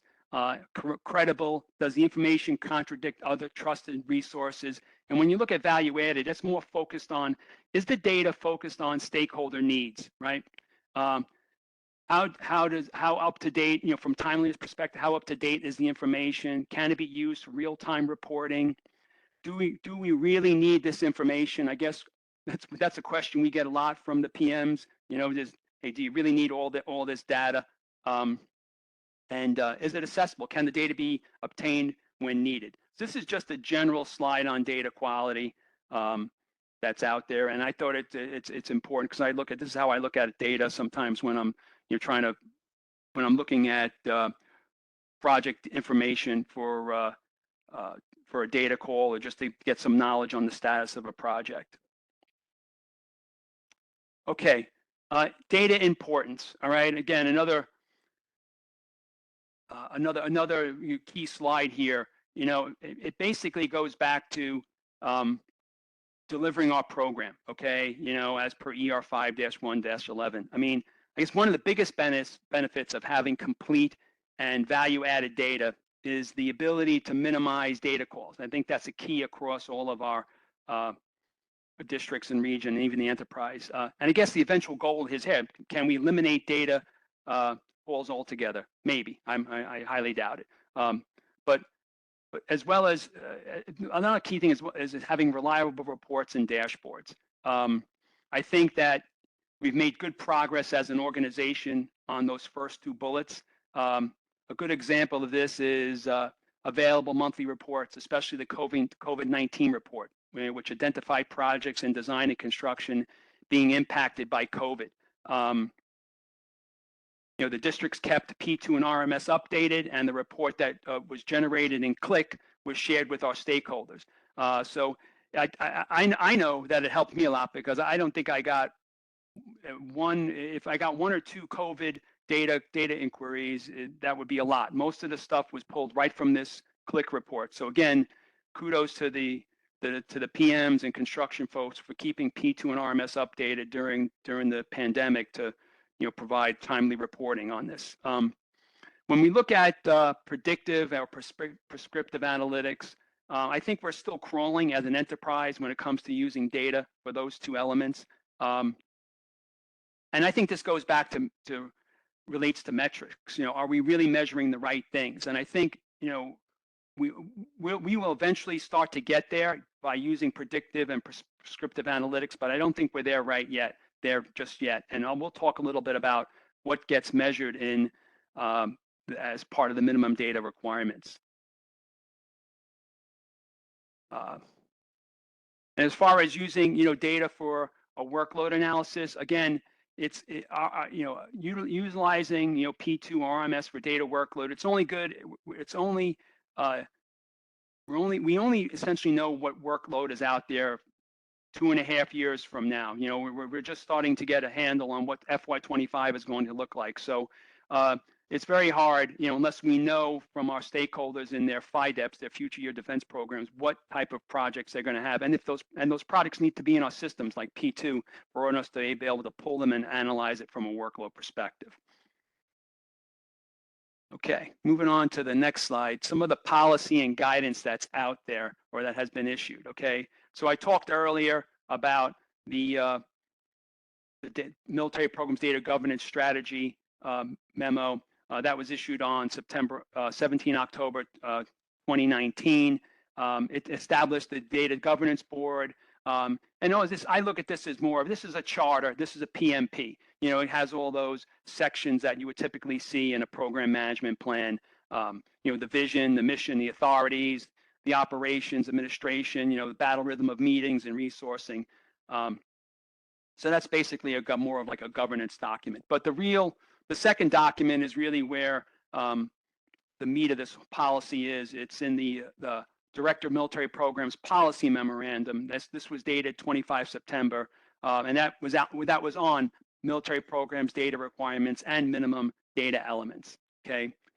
Most of the military PMs should be familiar with this document, as I sent out a lot of emails in the November-December timeframe sharing this policy as well as other information for you to look at. But if you haven't seen it, please reach out to your military programs branch chief or visit the bookmarks at the end of this brief, which would definitely which would help you, which would navigate you to this document on the website. But the minimum data requirements memo, and we're going to get into that a little bit, but it really defines what data is important, what's invalid data, what data needs to be updated and when, It consolidates all the requirements from all the military project types. And again, talks about when we have our monthly meetings and our governance. And it also talks a little bit about the automated project initiation form, PIF, that our military programs PMs utilize to initiate projects in P2. Okay, so let's get into that document a little bit, and that's on the next slide here. So, okay, so the Director's Policy Memorandum, or I'll call it DPM, is intended to be a living document, okay? And the current version expires on 24 September 2023, okay? The DPM document itself is only about 3 pages, but most of the information is contained in the 7 appendices. Okay, Appendix A is on the slide here, but that's the references and certifications, okay? Appendix B contains the revision process. So this is a 3-tiered process where requested changes are vetted and voted on prior to implementation. The goal is to make all decisions at the lowest level. So 75% of the vote is needed, to approve a requested change. And basically anybody can go to the website and, suggest a change. It'll be vetted by the level 3 board. I'm a member of Nahal and I are members of the level 3 board. If there's something that you want to see changed, then, please reach out to Nahal and I, and, we will support, those changes, certainly if they make sense. Also in Appendix B is the battle rhythm of when and what to do as far as entering data into P2 and RMS, which is key, as far as like when, at what time of the, what date in the month do we need to have data entered so that it is captured in our reports.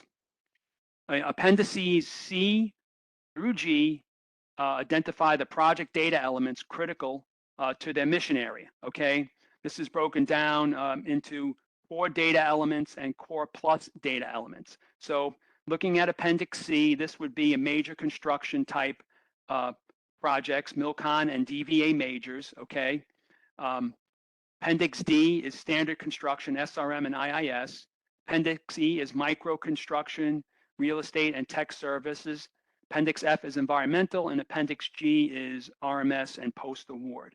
So each one of these sections has core data elements, and for the most part, that's the basic data. It's identified pretty much in the PIF when the project is initiated. So essentially, your core data elements are satisfied once you initiate a project in P2 and filling out the PIF. And there is an automated form out there which makes it very easy to initiate the project, or at least fill in all the fill in that information that's needed. And then there's a core data, core plus data elements, and these are milestones or project specific data fields that are related to the mission line, okay, and needed to manage the program, okay. In the mid, we primarily support projects in appendices, C, D, and G, and our IIS team is supporting those projects in appendices C, D, and F.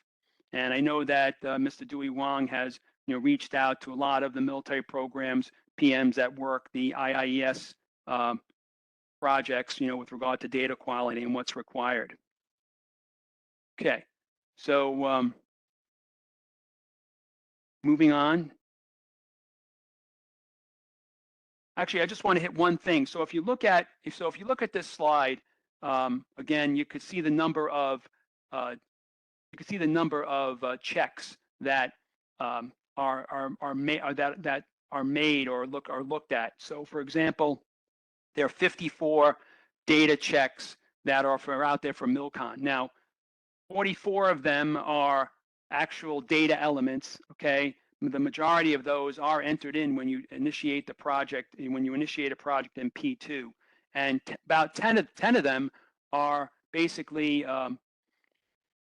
are checks as to whether or not the data is current. So, for example, if a RTA date is older than 3 days and hasn't been actualized, it will show up as being shown as not being entered. So it's something, so this report can help a PM who has multiple projects to see whether or not they're, what dates are coming up and have not been actualized in the P2 system. Okay. All right, going to the next slide. Now this is on data quality metrics. Okay. This goes, all right, so in basically in FY22, HQUSACE initiated a new metric, MP01. Okay, it was approved as part of the HQUSACE command guidance, UCG, back in, just before the start of 22. And basically what it does, it analyzes the 10 to the 54 data quality checks on each of military programs projects, okay? Checks include missing data points and business rules, and that's where I was talking about where a date is older by more than 3 days. Each check that succeeds is a point earned. So you can see that as of 19 May, right, as a enterprise, our data quality score is 89%. Okay, that means out of 241,000 possible data checks, 214,000 of them are actually accurate. So it gives us a data quality score of 89%. So essentially the metric is anything over 80 is green, anything between 70% and 80% is amber, anything below 70% is red. Okay, and basically what they're looking at is all projects, the universe is all projects with a military fund type code.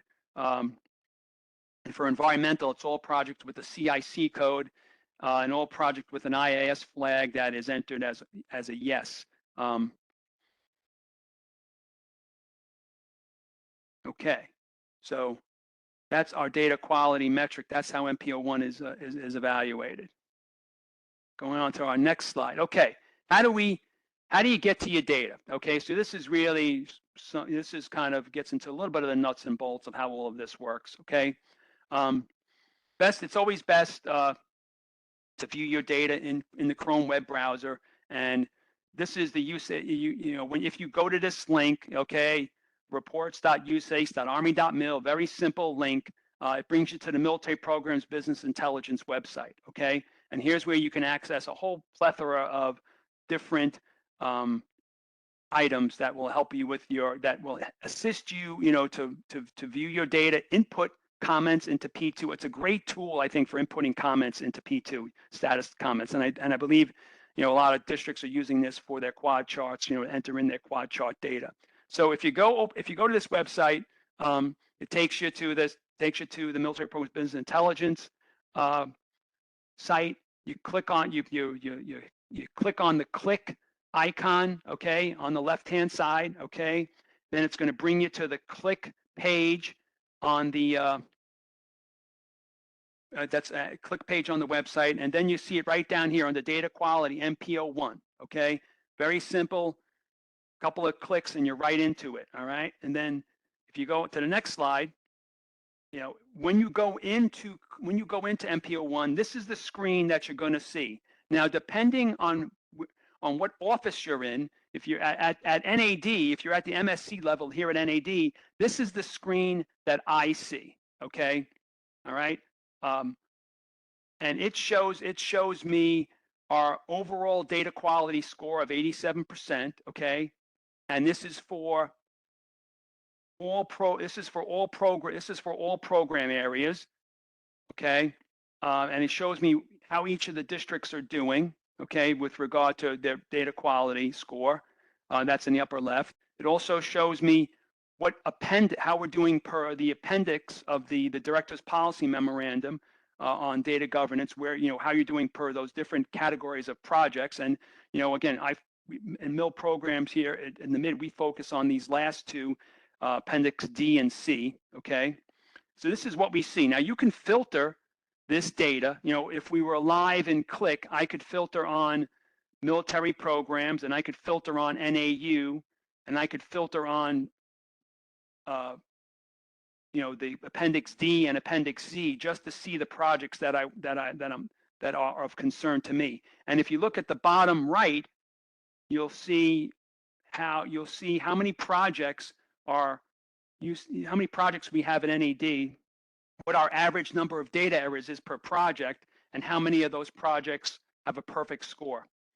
And then below that is the actual individual projects, and you can actually click on this table and blow it up into a bigger size, and then navigate to those specific projects to see what data elements are missing. It's actually a very good tool.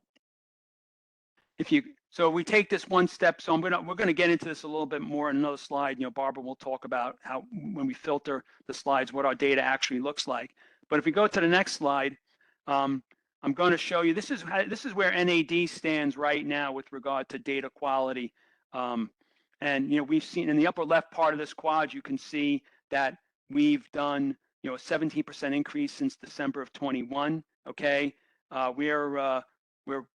When you look at all the MSCs, we're ranked about 5. We're tied with TAD for that data score. And this is across all of our portfolio. So MP.mil is MILCON, MP.ir is SRM, and then you have IAS environmental, and you have a very small real estate portfolio in there as well.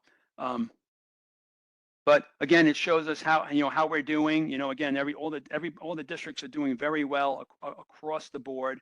And some of the things with regard to data quality that we've done, you know, since December, you know, we've been promulgating guidance out on a regular basis, you know, as we receive it on metrics, and we've offered up, you know, local training, you know, to support the webinars that MPBI has been giving. And we've actually shared a desktop reference with you all that links the Director's Policy Memorandum on Minimum Data Requirements back to the P2 Data Dictionary. So there are some data elements that when you're starting to read through the DPM memo, you might not understand what it means. Like, okay, so what does RTA mean? Well, if we have a document that cross-references back to the P2 Data Dictionary, that tells you the definition for RTA. So it'll help some of the newer PMs navigate, you know, through the Director's Policy Memorandum and what's required. So, you know, what I also do is I review the statistics, you know, every month with the districts in our MILCON execution line item review. So,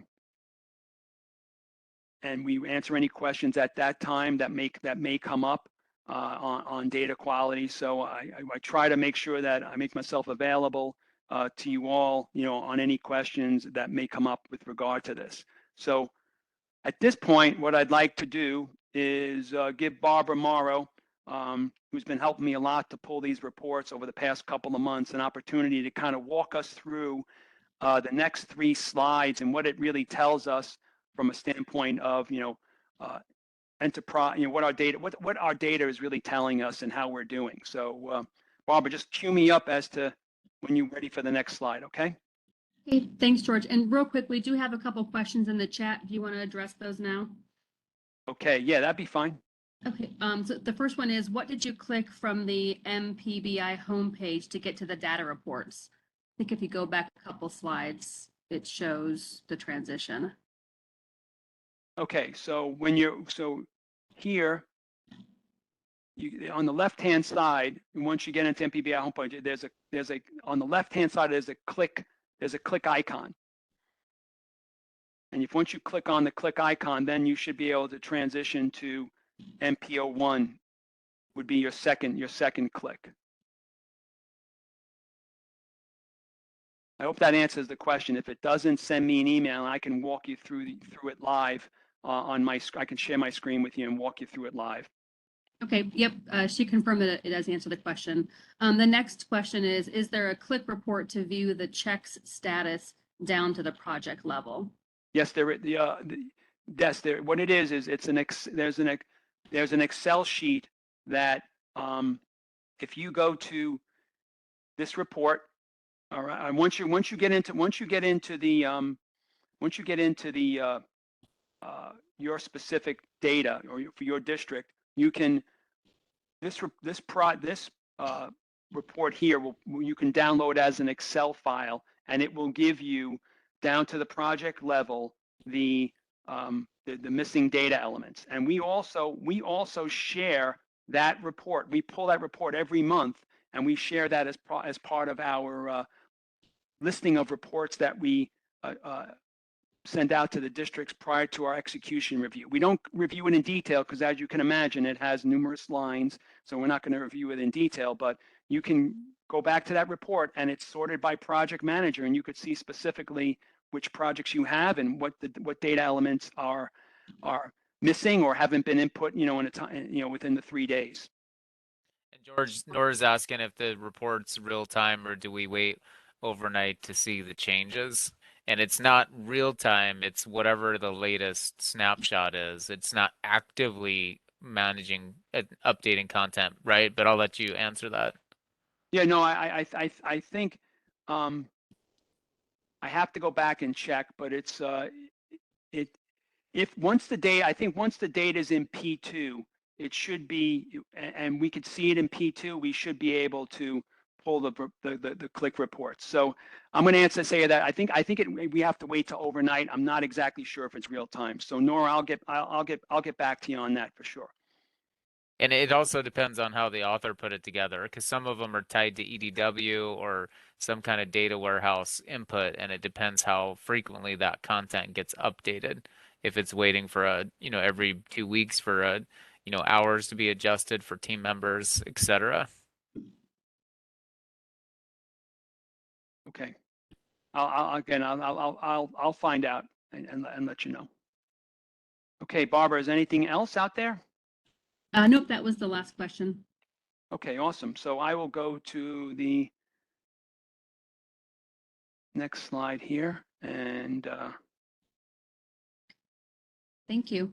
okay, go ahead. As George said, I'll just kind of briefly go over our current metrics. So he oriented you to, this is the product that Click produces for us. On the upper right-hand corner, that's the enterprise current metric status. And then of course on the upper right-hand side is NAD. And again, this is filtered in ClickSense specifically on the MILCON and SRM, and also focusing on the Appendix C and D for the data quality points. So you can note, for each of these, the number of points that are available and the points that were earned, that gives you your overall data quality score. So as an enterprise, we're at 90%, and as an NAD, we're just 1 point behind at 89%. And again, this is all as of the 25th of May. So as you make any updates or corrections, this is a fluid metric that we can track as updates are made. Now, in the bottom quadrants of this particular slide are the top 12 data quality errors that we see across all of the projects within NAD specifically. So on the right is MILCON, and on the left is MILCON, on the right is SRM. So I know the font is really small, but it shows you essentially, the data quality, or excuse me, the elements that are measured that we have the most errors in during this particular reporting period. Next slide, George. Sure. So, and this is just a breakout by district. So as you can see, for the most part, all except one district is in the green, and every single district, and you'll see on the next slide, essentially has increased several points just in the last month. So this is the current data rating by district for MILCON and SRM. And then next slide, please. Okay, and Barbara, I'd just like to add that all of this data, it doesn't show this pretty when is all on the individual slides when you pull up your district data. So we just created this slide as a way of just consolidating it all on one. But if you go into Click, you'll see the number of projects, you'll see your little speedometer, and you'll see your points earned information. Okay. Go ahead, Barbara. Thank you. Thanks, George. And yeah, and then this slide just illustrates the improvement from last month to this month. So you can see overall in NAD a 7-point increase.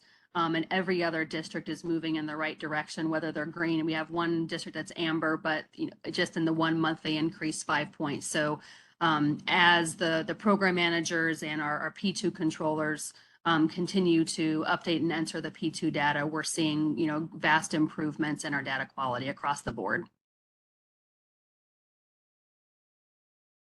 Okay. Any questions about the slides that Barbara just talked about? Again, we share this every month during our military execution review meetings with the districts and district mil programs chiefs and their military PMs. We also share this data with the DPMs during the monthly military civil works IPRs with Ms. Baker, the programs director. This information is available and out there for everyone. Again, I just really want to thank everybody for all their efforts, for the improvements that we've seen and over the past several months. Okay, going to data quality, looking at data quality tips. Okay, so I guess the most important one here is close out those old projects, okay, that are completed. I mean, unfortunately, if the project is out there, and you may have closed it out, you may have done everything that you're supposed to do, but you just haven't, indicated that in P2. It will, it'll definitely help you to improve your data quality. Let's use the right military fund type code, okay? And a lot of the district PM support teams will attest that I've sent out emails, typically to them about, hey, I don't believe this is a MILCON project. I think it's SRM. And lo and behold, it's probably an SRM project, and they shifted out of MILCON. So MILCON has all these data checks. SRM has a hell of a lot less. So again, we'll try to catch them as we see them in our reports. Typically, that's when we run them just before our monthly line item review. We see a lot of those different errors that pop up. There's also, hey, you could subscribe to the policy updates on MPBI's website. Also, most of you probably seeing emails. I try to share what I get from Andrew Anderson and the MPBI team on a monthly basis. We actually got another policy update and newsletter a couple of days ago, so I'll be sharing that one out, sharing with everybody. And lastly, if you have any questions, work with your PM support branch team. Talk to the data governance folks, Nahal and myself, and we'll certainly try to get you on the right path if you have any questions. And again, this is your document as well as it is headquarters and in divisions document. If you think there's something wrong or needs to be changed, let us know. And again, we'll try to push it through. And maybe it's not only you thinking about that, but a whole bunch of other folks that might be thinking about that same exact change that needs to be done. I'm always looking at this document in a way of trying to limit the number of data elements we have to put in, because I understand that it takes a lot to keep all of these updated, especially on a MILCON project. Okay, next slide is bookmarks. So, hey, I just thought that I would put together some bookmarks, useful bookmarks that you can use, to access data. I'm sure there's others that are out there that might be of use. And but I do have how to request access to EDW. What the data policy, where the minimum data requirements memo is, the DPM memo, how you can access MPO1 data, use your Chrome browser there, how to request a change to the data governance documents. Okay, it's right there. Please feel free to take a look at that, and if need be, submit your changes. Where the auto PIF form is, okay, that project initiation form, very key. It has all those core data elements that need to be input into the system. Trouble ticket, if you're having any issues with click or red eye, you can submit a trouble ticket. I found them to be pretty responsive, there. And then the P2 help desk, promise help desk, it's always, people always ask for that as well. I see a question from John Gary on in the chat. Let me see what this is.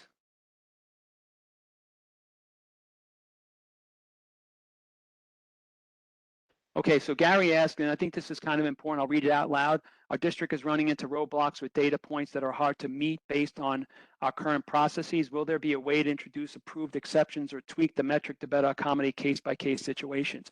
I would say, John, why don't you give me a separate call, and we can talk about that. You may not be the only district experiencing these situations, and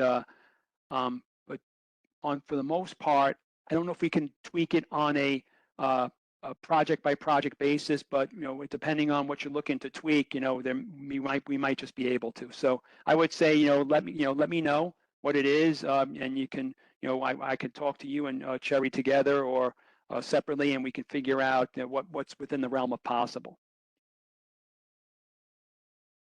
Okay, so that leads to last slide, and I'll throw up, I'll just throw it out to everybody. I know this was pretty fast, and I think I'm a little bit ahead of time, but if there's any questions, please let me know.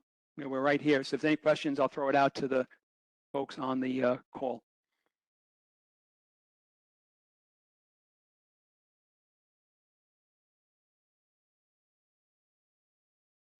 And while we're looking for questions, George, I'll just throw out there that I just updated the slide deck that you've provided to us. I've dropped that on the server. So if anyone wants those bookmarks, they are, hyperlinked within that PDF within George's presentation. So that's presentation number 6 on there on the server. I just put a link out.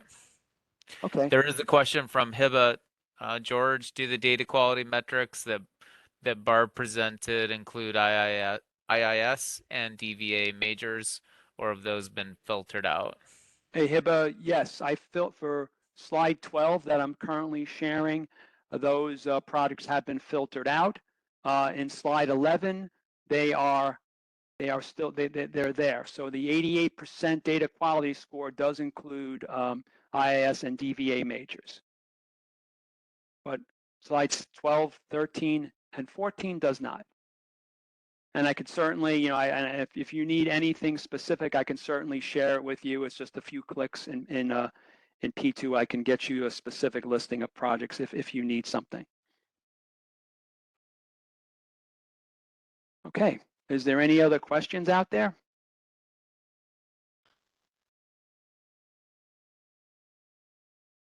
And I don't see any hands raised, but if you have a question, just go ahead and unmute and ask it or put it in the chat. Okay. Somebody's asking about a recording. We'll let Amy address that, either at the end, but I know this is being recorded, so there will be an opportunity to get access to the recording. Yes. Hi, everybody. This is being recorded. We will send out info. It'll probably be posted on the SharePoint so everybody can. Awesome. Okay, if there's no further questions, then that concludes our presentation. I just want to thank Barbara, for all of our help these past several months as our ELDP associate and working in the mid, and I wish her the best when she goes back to New York District. Thanks, Barbara. Thank you, George. Okay, nice work. Thanks, George and Barb. Looks like we don't have any further questions. So thanks for getting us back on track on the timing, George. This is good. As far as our schedule goes, we're right now we had up until basically the top of the hour. So Amy, you can go ahead and give any input if you want, but I think we're sticking to that schedule just so when people know when they're coming in for presenting sake, we should just go ahead and take a break now and we'll kick back up at the top of the hour. Great.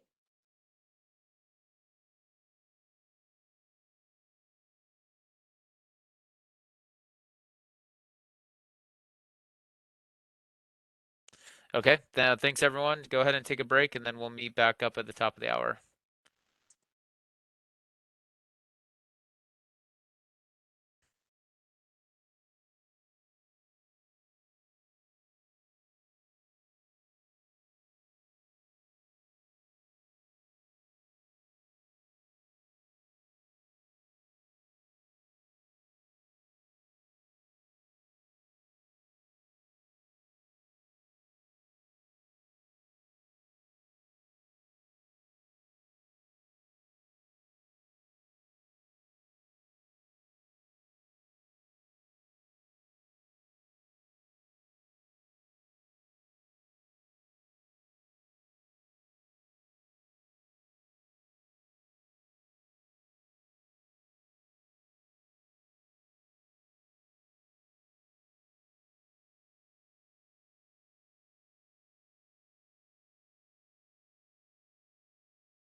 Amy or Todd, if you're there, can you confirm that you guys can hear me?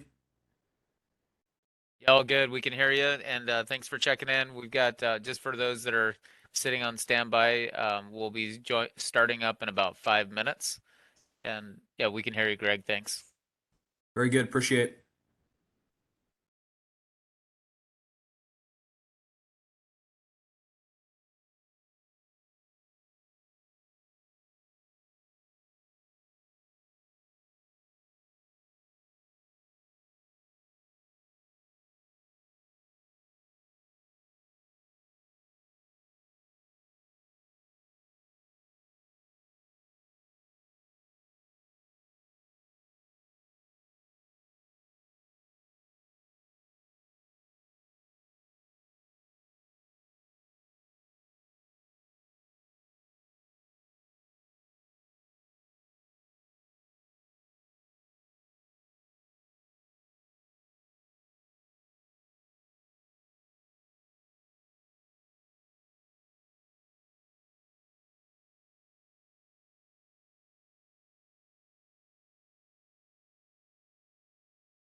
Okay, welcome back. We're not quite started. We'll just give it one more minute till we hit the top of the hour, but just wanted to get everyone up to speed. We're about to start with the next presentation, the third for today.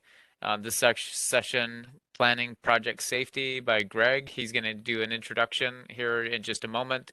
We'll get started with Greg, and then just kind of heads up, we'll have this session. It'll go till 11:50. We'll have a 10-minute break, and then we'll conclude with our final session of the day, which will be the Congressional Engagement panel.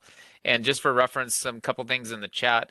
If you haven't seen it, just make sure and bookmark this survey. You can only do it once to be able to get capture credit for the sessions that you take. So just if you know exactly which ones you're taking, do it now, or I'd recommend waiting until you're complete and make sure to fill that survey out to get attendance. Let's see. Any other comments, Amy, before we jump into the next session?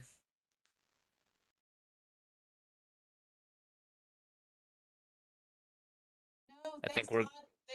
Thanks for the great job you're doing. Great. Okay, Greg, we'll turn the mic over to you if you can do a quick introduction about yourself and where you're at before you kick off, and it looks like your slides are ready to roll as well. Thanks, Greg. All right, rock and roll. Good morning, everybody. So Greg DiPuppo here. I am the North Atlantic Division Safety Manager. I was formerly of the Philadelphia District. So I was scrolling through some of the names earlier. Hello, Philly people. You're still better than everybody else. So just kidding, obviously. So yeah, I'm the safety manager. I've been at NAD for approximately 2 years right now. I think we've got a great team as it relates to, integrating safety. We've been doing a fantastic job making inroads, implementing CSOMS, which is the Corps of Engineers Safety and Occupational Health Management System. But Amy approached me and asked me to do this presentation, so I think this is fantastic. So the way that I'm kind of going to frame it is obviously safety for project management. So, the process is really, a project is born, and then basically we put together a PMP, and then we build out the specification sections, and then we put it out to bid, and then, we vectors and things like that, and then we push it into actual construction. And so kind of what I wanted to do is really highlight what I see as some of the systemic problems or that we may have, or potential refinements as it relates to that.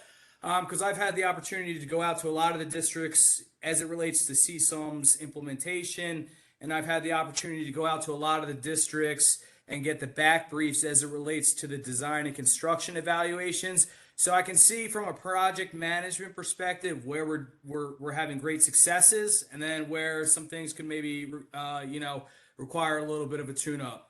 I'm one of those people that obviously, if you have questions, just raise your hand. I'm big on making it conversational as opposed to talking to you folks, because everything is complicated. Life is complicated. So feel free to jump in if you have something to contribute. Obviously, I think that adds to the conversation. So without further ado, I'm kind of going to get into it. So basically, this first slide is really just foundationally what is safety. So basically, regulatorily, it's regulated by OSHA. So we've got multiple different OSHA standards depending on the context of the work that's being executed. So 1910 applies to general industry, 1926 applies to construction. Those are the two CFRs that most frequently touch us in the work that we're executing with the Corps. Obviously, we have, marine ops and things like that. We end up in shipyards for vessel overhauls, things like that. So that, is a third CFR that may come into play, but for in the grand scheme of things, 1910, 1926 are really the overarching regulatory guidance. OSHA is law. That's an important thing to remember. All right. It's not voluntary. Our contractors can be fined. I imagine, there's a lot of people on this line right now where OSHA inspectors have actually shown up and, potentially fined some of your contractors or subs for basically, egregious safety violations or disregard for basic protocols, means, methods, things of that nature. All right, so we have 1910, 1926. Basically, they set the foundation for what is the minimum performance standard for executing safety. Then we roll it up into the Corps. So the Corps obviously has EM 385, and so this is basically our Bible. There's the 2014 edition. You'll see it on the screen right there. It's currently undergoing a revision, so here's my shameless plug. So basically, a DTO went out approximately 6 weeks ago. Basically, all the revisions to the EM 385 have been executed. And so what they've done is they put it out for public comment, and then they put it out for internal comment as well to make sure that, people aren't going to explode with some of the changes that may or may not have been made within the contents of the manual. We got an email yesterday basically saying that comment period has been extended for another month. But the takeaway here is EM 385 is being revised. There's a SharePoint available. And if you guys are passionate and or knowledgeable about any of the respective chapters, please go in there, review it, make comments so that we have a product that doesn't basically cause a lot of heartburn after it's already hit the print press. Okay? All right. So why do we care about safety? So from a project management perspective, obviously safety is important. We want everybody to go home, 10 fingers, 10 toes, all that nonsense. But the reality of it is, how does it affect you guys? Why do we care as project management? So the bottom line is, if we have any type of significant incidents, that results in accident investigations, project shutdowns, and then subsequently that results in schedule delays, which subsequently impact costs, which subsequently impact your narratives that you have to project at your RGMs or any of your upward communications as to why the project isn't going as smoothly as it should. So, the common sense answer is yes, safety matters, people matter. I don't feel like that's debatable, but I just wanted to impart the fact that a project without problems basically gets completed with little issue and then makes you all look good. So the idea is, if we're tight on safety, we're inherently tight on quality, and then we're inherently tight on schedule and cost. So big picture, safety is integral to all of that. I've got lots of anecdotal stories, and I'm sure lots of you folks have them too, where job sites have had to be shut down because we can't break through to the contractor to basically execute according to their plan. We've had job sites shut down because OSHA shows up and they determine that there's, health and safety violations that are immediately dangerous to life and health. We've had project sites shut down because there were fatalities. I know that the most memorable one, memorable is not the word. The most recent one was the fatality with one of our dredging contractors working on a sluice structure in the Philadelphia district last February. What ended up happening was he was working on the top side of the sluice structure. However, he wasn't tied off. Obviously, fall protection is required at 4 or 6 foot intervals, depending on your, application. This would be considered construction, so it's a 6 foot thing. But he fell into the sluice well and then basically got washed through the discharge pipe, and obviously he died. So, obviously, horrible stuff. But at the same time, it really impacts projects, morale, culture, all of those things. So there's secondary and tertiary effects that we need to, keep in mind as it relates to that. I could go into more of the specific incidents where there were immediate tangible effects associated with safety impacting the project, but I'm sure we all have our anecdotal stories, so I'm not going to belabor that point. All right, so basically, I alluded to in my introduction that safety is a process. And what we're really trying to do here in the North Atlantic Division, in concert with CSUM's implementation, is integrate safety into each of the facets of the organization and the process. So we have a project that basically, we've been talking about, government authorizes some money, and we finally get the green light to actually start executing.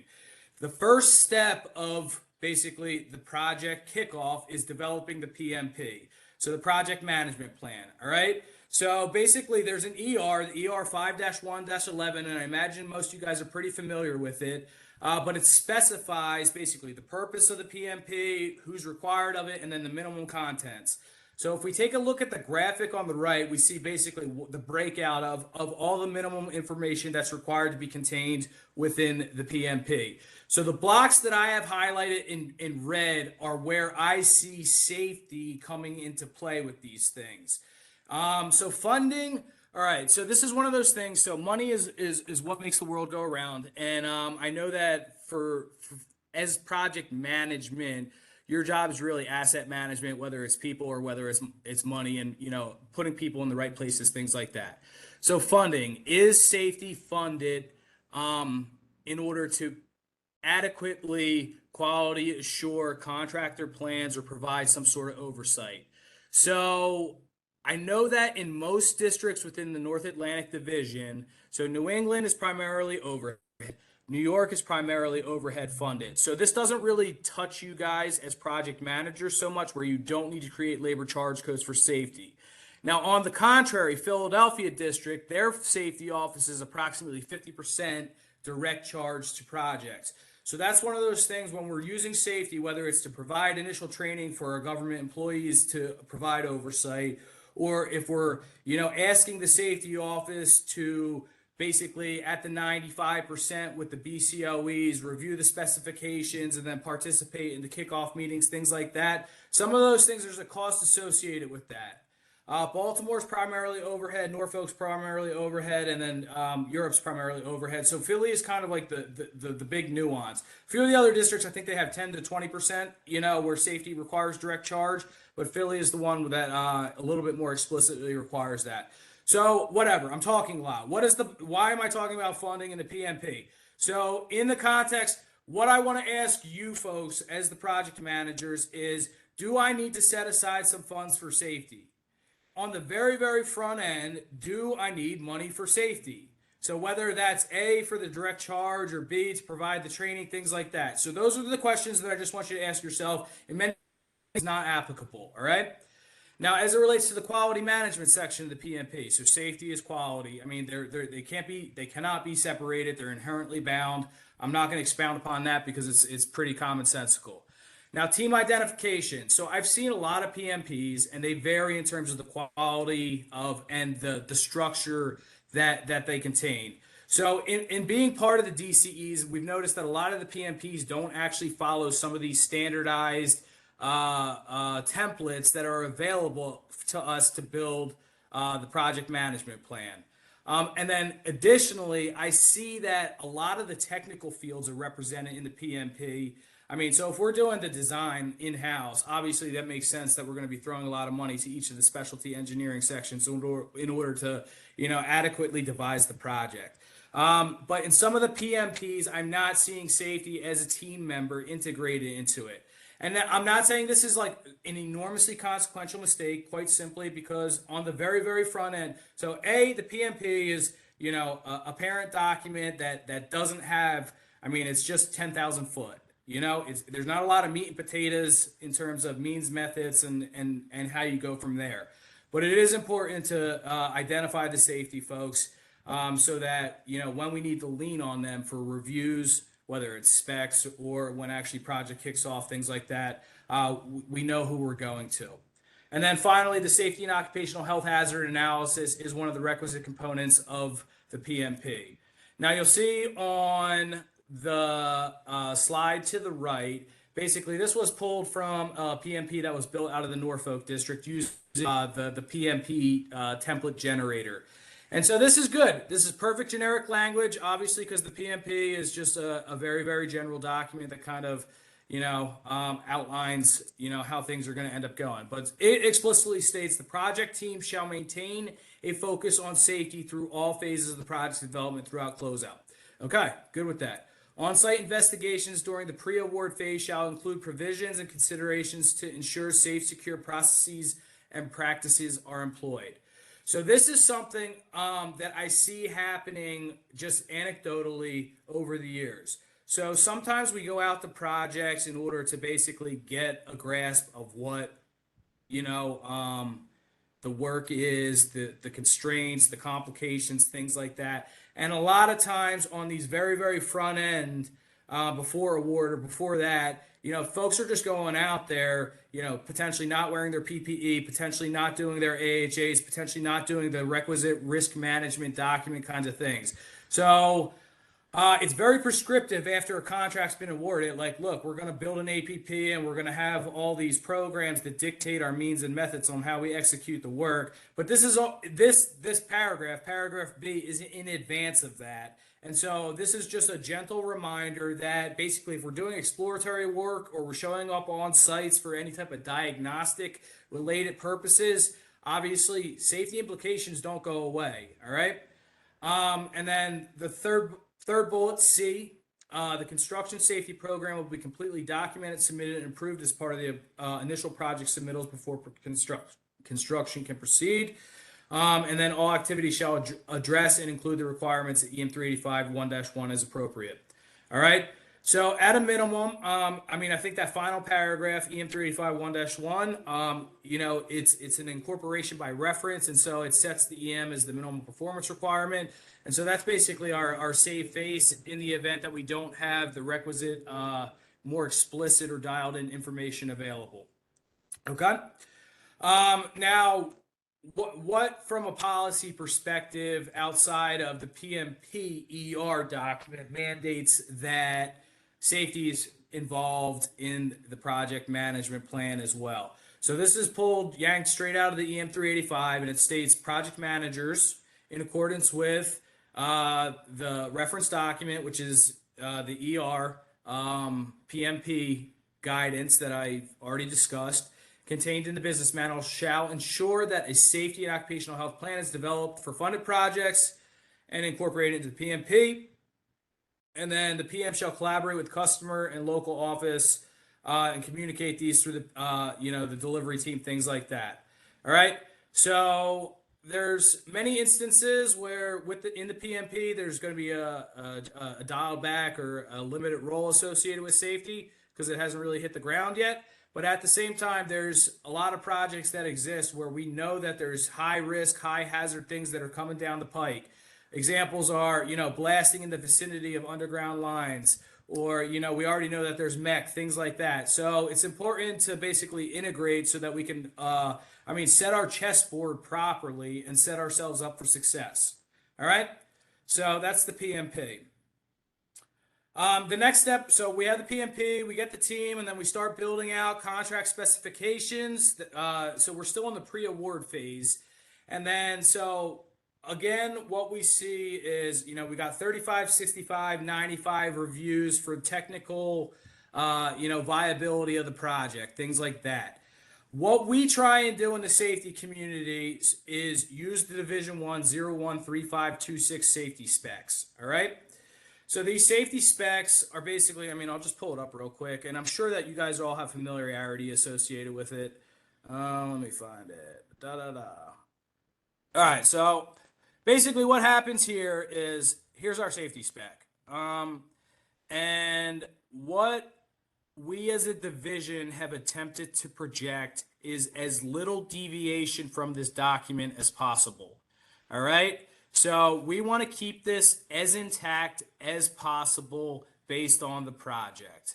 It's basically a catch-all. The very first paragraphs are really addressing that compliance with EM 385 is the minimum performance. So even if we don't have the best language somewhere in there, we're covered. All right. At the very least, we'll be able to walk it back to OSHA or EM 385 standards. And then it goes through. But with the 013526, there are many selectable options. So again, our spec writer teams, I don't know who's on the line, but basically some things apply to certain components of the Department of Defense, and some things apply to others. And then similarly, there's other selectable options contained within this document. So, a 3-day turnaround, a 5-day turnaround, a 12-day turnaround for documents or submittals, or notifications, or lessons learned, or things like that. The big thing that I think that has probably the most consequence down the road for when a project actually takes off is basically our staffing as it relates to safety oversight. So pretty explicitly, what's supposed to happen is SSHO, Site Safety and Health Officer, is supposed to be a full-time devoted responsibility on all projects. All right. Sometimes we'll find that safety isn't embedded in the 013526 generation and/or review, and then we'll find that money got tight, and so the PM basically said, we're going to make this a dual hat, so the SSHO is also QC, is also site superintendent. All right, and then they all have contradictory end state goals, and so when you have a production person caring about safety, one of the two is going to lose, and so that's not what we're trying to do. Now, specifically, the New York district has SSHOs on all projects, and sometimes they deviate when it's, a high risk or a high visibility project, or the footprint is especially large. They'll assign full-time SSHOs, potentially greater than one. And so obviously that enhances the safety management and oversight component of some of these things. All right. So again, I'm talking a lot. 013526. What is the takeaway for you folks? So we want this to be intact as much as possible, and we want the safety office, as identified in the PMP, to be able to review these in the BCOE process to make sure that nothing crazy has been inserted or deleted. All right. So it's not particularly complicated, but it's just a quality assurance thing to make sure non-safety personnel aren't making safety-related decisions. All right? So that's the end state goal with this. Now, why am I kind of harping on this? So one, why we want this document fully intact for two purposes. One, it sets my team, safety team, up for success because they go into projects having a clear expectation of what minimum performance requirements are, and they go into projects having a clear expectation of what leg they have to stand on in the event that they need to broach a contractor, in the event that they're not seeing something that they think should be happening or shouldn't be happening. So that's component number one. Component number two is the idea of standardization with this sets the contractor up for success. So many of these contractors have footprints that exist, obviously, not just within the North Atlantic Division, but throughout the country. But specifically, I want an outfit that's doing work up in Boston to come down to Baltimore and not have to change all their internal policies because things have been modified. So it sets my team up to win, and it sets the contracting team up to win, and that's why we want safety offices to review the specs to make sure nothing crazy is in there. All right? All right, I feel like I beat that horse.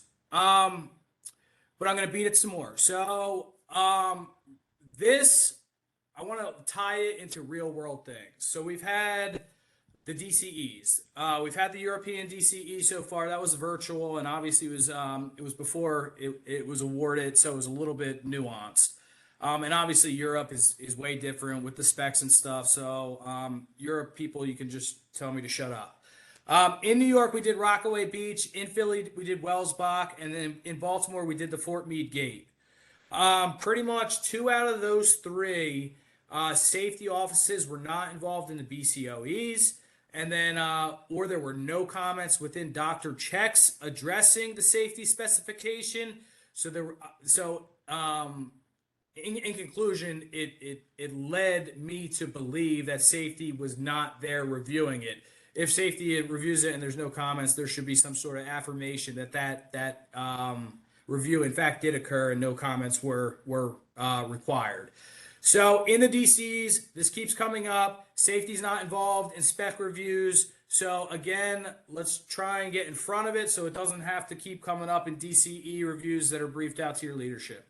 All right? Okay. Greg, just to kind of corroborate that, there's a chat comment. I don't know that it's a question, more of a statement there, but this is from Joe Rath. Here at the HNC, we add a safety oversight plan, ESPC, energy projects, and a mutual understanding agreement into our PMPs. Totally agree that PMPs need safety integrated into them. So one more shout out for that integration, I think. Fantastic. And so Joe Rath, I just also wanted to highlight. So, I mean, in HNC is leading the way. I mean, I know that HNC is different than a lot of us. It's primarily a white collar workforce, and a lot of it's contract administration, and they don't have a finite footprint. But Kelly Williams and her team and leadership down there, they've really embraced the CSOMS implementation. We're going to go into CSOMS a little bit more, just to rehash what it actually means. But so thank you, Joe Rath. HNC is leading the way, and so hopefully, the other project managers on the line can kind of emulate or steal things from you guys if the wheel already doesn't exist here in our footprint. Over. Okay. All right. So just more. Let's pile on the BCOEs real quick. The only other thing is, so again, this is codified. It basically says that locally developed safety and occupational health requirements will not be included in the contract without KO, safety and health office. All right. So again, I'm not just making crap up. That's the point of that line. It does exist. It is a rule. All right. The next thing. All right. So here is another thing that I see as a big problem. And this is, all right, so we've got big high visibility projects, and these big high visibility projects that utilize Division I specs. And basically there's a ton of money. So all these people are getting paid to make sure that it's tight and on point. But that doesn't happen for a lot of the work that we do. A lot of the work that we do is basically, scopes of work, where basically we're not using Division 1 specs, and the PM is responsible for crafting the language of basically what is the product that we want and how are we going to achieve it. And many of these things are maybe 10 pages long, vice the several hundred pages of the Division 1 specs. All right, so I know that this is a problem, and a lot of times it touches the engineering section most frequently. Say some of the geo people or the environmental people doing drill rigs or borings, or we need somebody out to do some quick benthic sampling, things like that. I'm being very handsy, and I apologize, so please stop watching me. But the bottom line is all right, how do we help you out so that we set the contractor up for success and so that we set the safety office up for success? So again, there isn't standard. We're not using Division 1. So what we have in the division, and this is really kind of me pitching and selling this to you. I know some project managers are aware of it, especially in New England, some in Philadelphia. But the bottom line is we have templates that basically extract what we have deemed to be the most pertinent paragraphs in the Division 1 spec to be inserted into the scope of work, so that at a minimum for low dollar informal work that we're getting completed, folks are able to project to the contractor minimum performance requirements. So we're telling them, hey, we need an APP. Hey, you're going into the dam tower and basically you're working on some of the hydraulics for one of the gates. So then we're going to insert a hazardous energy control / lockout tagout paragraph. You're doing a dive operation, so we're going to insert the dive paragraph. We're using a crane in order to remove the gate for an inspection, so we're going to insert the LHE paragraph. So these things exist. So here's, this is the most recent one that is associated with the New England district. There's various things, but for all intents and purposes, it's the same. But develop an APP, and then basically, if there's confined space work in the non-Division 1 contract, this is what's required. If you're doing digging, this is what's required.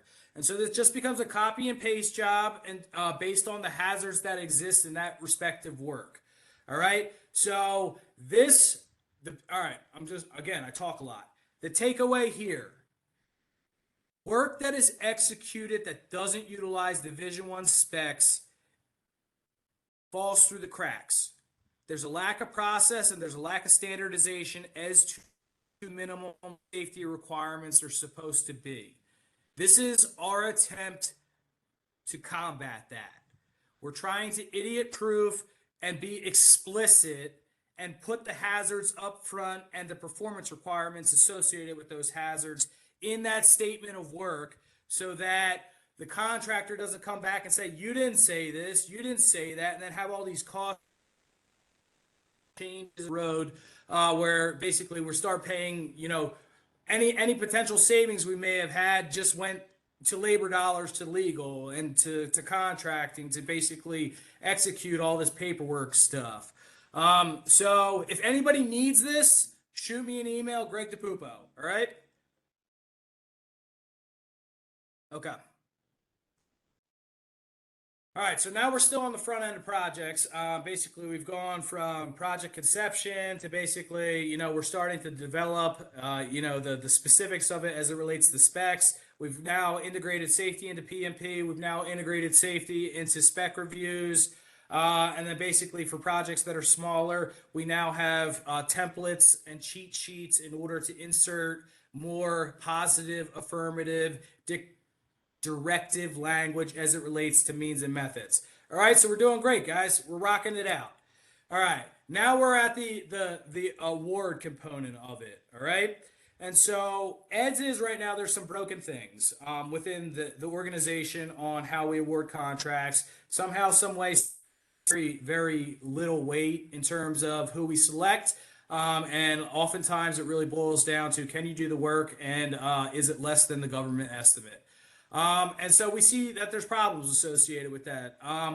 There's a very well-known video that exists out there, and I always use it in my confined space training. But it's basically they were doing repairs inside of a penstock in Colorado, and they had a whole bunch of flammable materials in order to, it was like a degreaser before they were going to paint, or it was paint, something to that effect.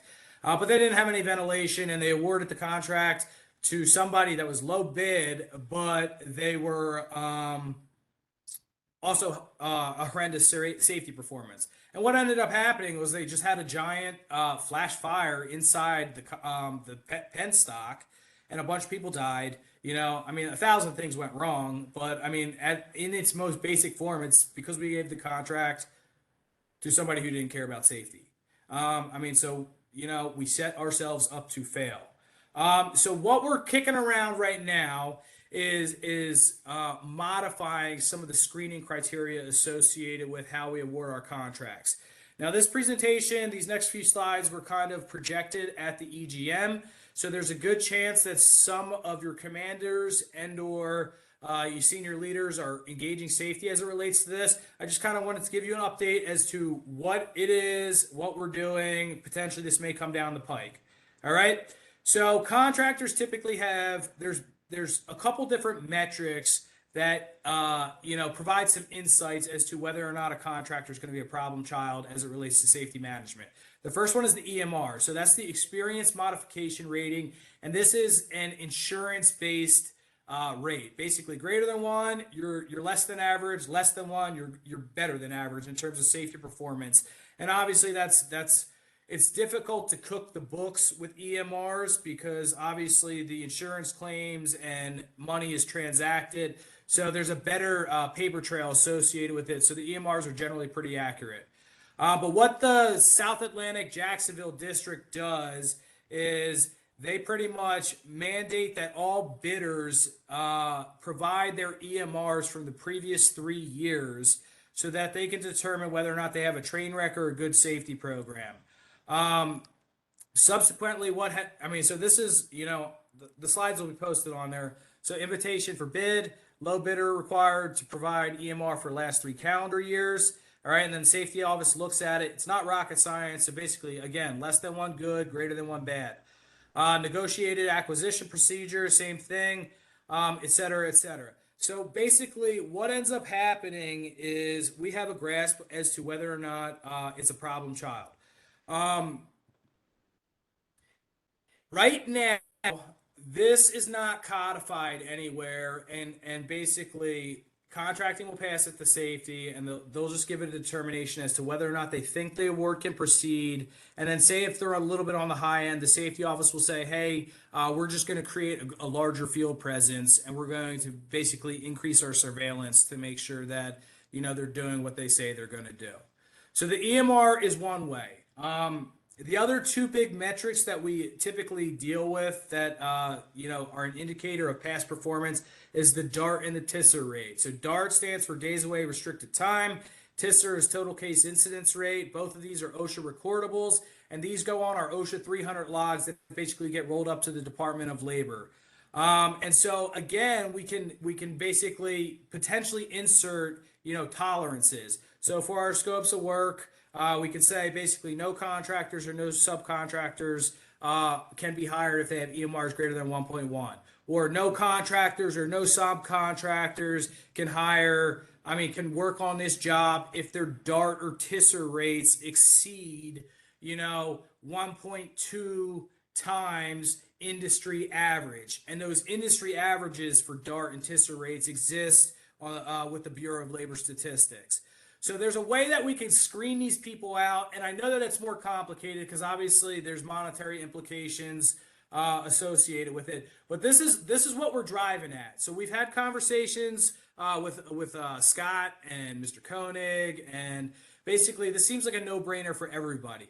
Currently, what we're doing is, so we have conversations to see if we can implement some sort of minimum safety performance criteria, left to right, line in the sand. You can get the job if your past performance is so good. Now, it sounds like, so, all right, again, because this is a North Atlantic Division thing. So New England does do this in some contexts for some of their scopes of work. I'm familiar with anecdotal stories associated with that. Same thing with Norfolk. I'm familiar with anecdotal stories associated with high visibility or high risk projects. They pull a paragraph like this and put it into the contract. And that while that does represent a deviation from the 013526, this is one that I support. So I'm a hypocrite. So anyway, but with the UFGS right now, there is a paragraph that exists in there that addresses EMRs, but it only applies to the Navy, and it says Navy contractors cannot subcontract folks that have 1.1 or less. So my question, I went to headquarters, I went and canvassed, Jacksonville, Huntsville, a couple of other districts. And my question was, why is Navy doing this and why isn't Army doing this? How did they get away with it? And so my general understanding right now is it's a headquarters level contracting thing where they have risk aversion associated with inserting it when it's not explicitly one way or the other addressed by the FAR clause.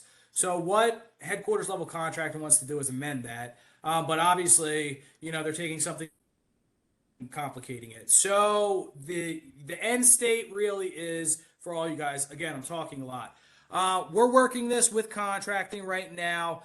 We've got multiple parallel discussions at multiple different levels in order to basically create selection criteria, performance minimum, that we can, vet out problem children before they become our problem child. Any questions?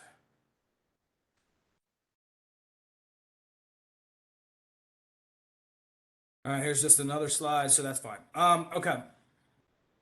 All right, so then basically we award, and now we have a project. And so the contractors got all this paperwork stuff that they have to do. They have to do an APP, all the district specific, all the programs for executing the work, all their certifications, all their equipment inspections, things like that. So we're tight from an oversight perspective. Now, this is the next problem I want to talk about is our people, all right? So many times I've got folks from engineering showing up on project sites in tennis shoes, or I've got folks from engineering showing up without a hard hat and a safety vest from 1972. All right. So that's not a good look. And basically that reflects a project management's perspective of safety because they didn't set aside money in order to buy nice things for their people, that safety is inherently devalued. All right. So that's one thing. The next thing is training. So again, as project managers, you guys are stewards of money and you're stewards of human capital, all right? And so what we need to do better at is getting, I don't know if it's, so I don't have all the answers. This is life according to Greg, so please don't get don't get offended. But I think that project managers and construction integration in terms of assignment of the construction folks needs to be better hashed out and planned so that if we have an HTRW project, we already know that we have HTRW trained folks. If we have, electrical project, our con rep has specialty as it relates to HEC or arc flash. If we're moving a bunch of rocks and building a jetty on Rockaway Beach, are our folks trained in order to basically discern whether or not the crane operator's qualifications are valid? Is the rigging that they're doing, A, sufficient for the load, B, being employed properly, things like that.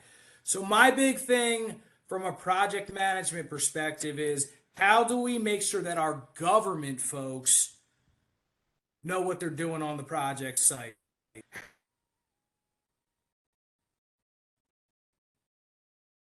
Projects to make sure that they're there. And I totally get it. There's 1,000 situations where guess what? There's a million different things going on. And so we may not get the best person for the job every single time. But as a project manager, you need to understand that on the left, these are just examples. There's 37 million more training requirements spelled out in Ocean EM 385.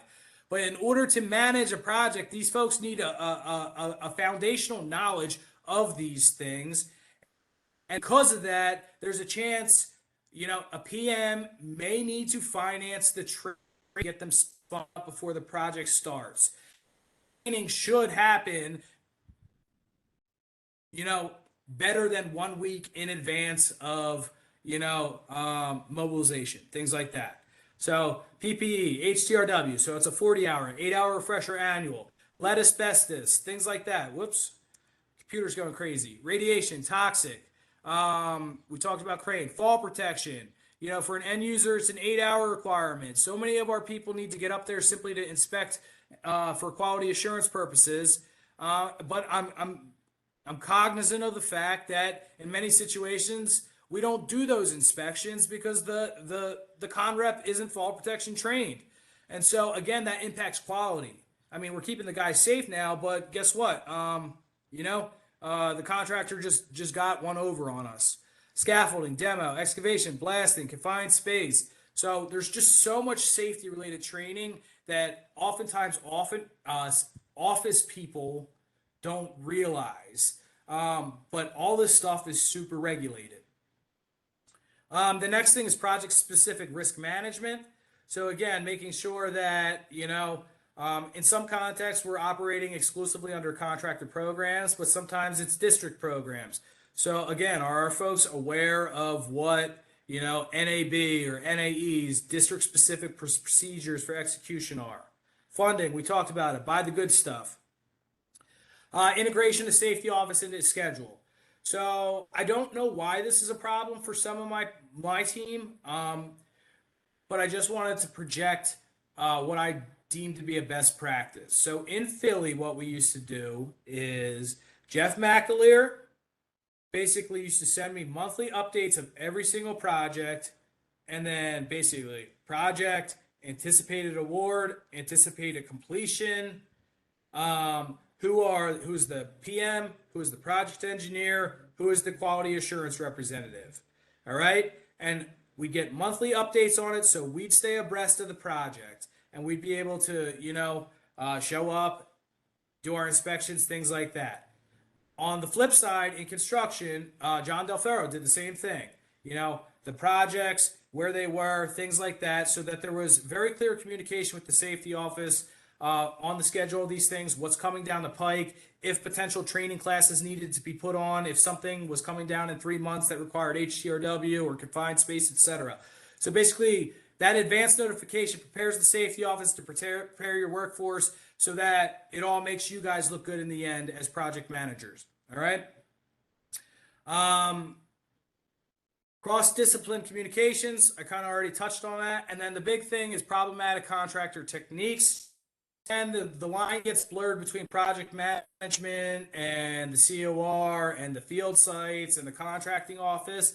But I'm a big fan of accountability because I'm old enough to know that you give people an inch, they'll take a mile. And so there needs to be recourse in the event that there's problems. So serial letters. So if we're seeing things, if we're having accidents on projects, do we crunch the DART and TISR rates? And if they fall outside of tolerance, are we putting the contractors on notice? CPARs, whether it's at the end or at the minimum, this is how we get rid of crappy contractors. I understand that there's the ability for them to, change their company name and change all their numbers and stuff and, just hit the reset button. But make them do it. Heavy surveillance. So basically we know that we're having issues.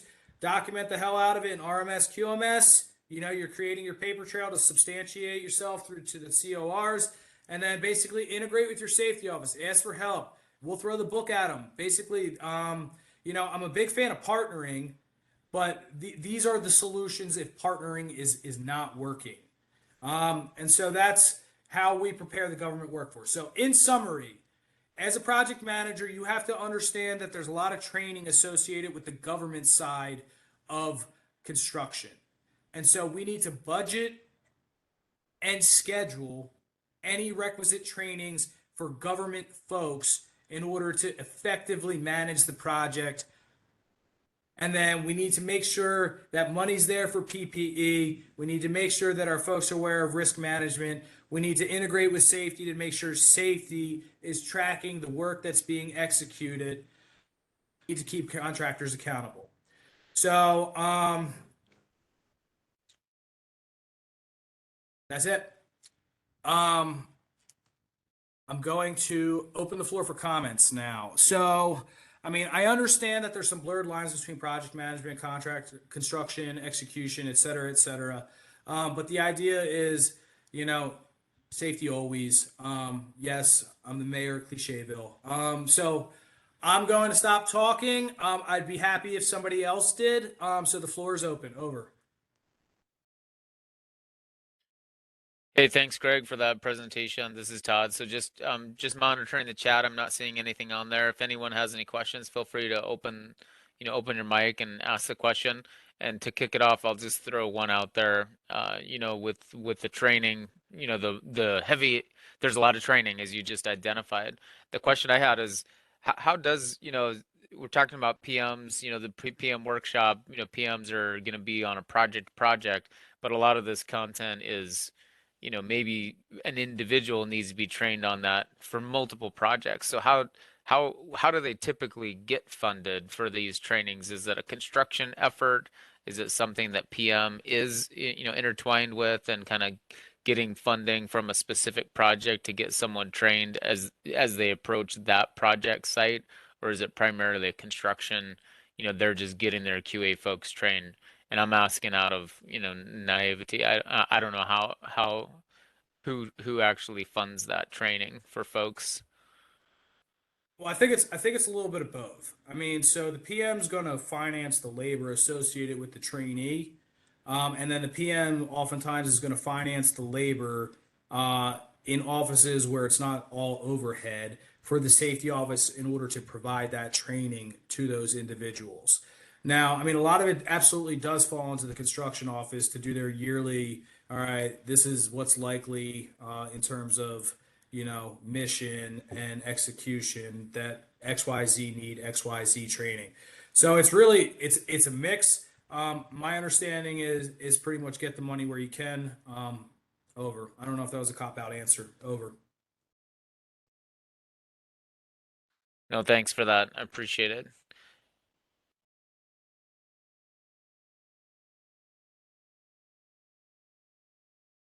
Yeah, lots of great stuff here. Any other questions or comments for Greg before we turn him loose? We got about 3 minutes left in this presentation time frame, so great job on keeping us on track.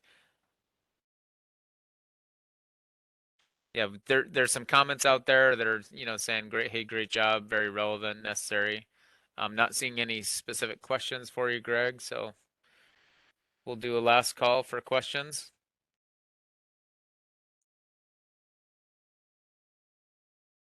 All right, Everyone everybody, just loved it. have a blessed day. Bob Griggs, you're a good man. Joe Rath too, only because you're giving me compliments. I'll take it. Take care, guys. Hey, thanks, Greg. I appreciate it. So with that, we're gonna. Oh, I think I'm hearing something. It might just be a hot mic. So we're scheduled for a break now for about 10 minutes, and we'll start back with at the top of the hour for our last session of the day, which will be our congressional panel.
Hey, Nicole, welcome. We're just wrapping up a break, so we got about 5 minutes left, and we'll get queued up. Okay, can you hear me okay? Yep. Yeah, it sounds great. Good. Thanks. Thanks.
Welcome back. We're at the top of the hour, so we'll go ahead and get started with the last session of the day.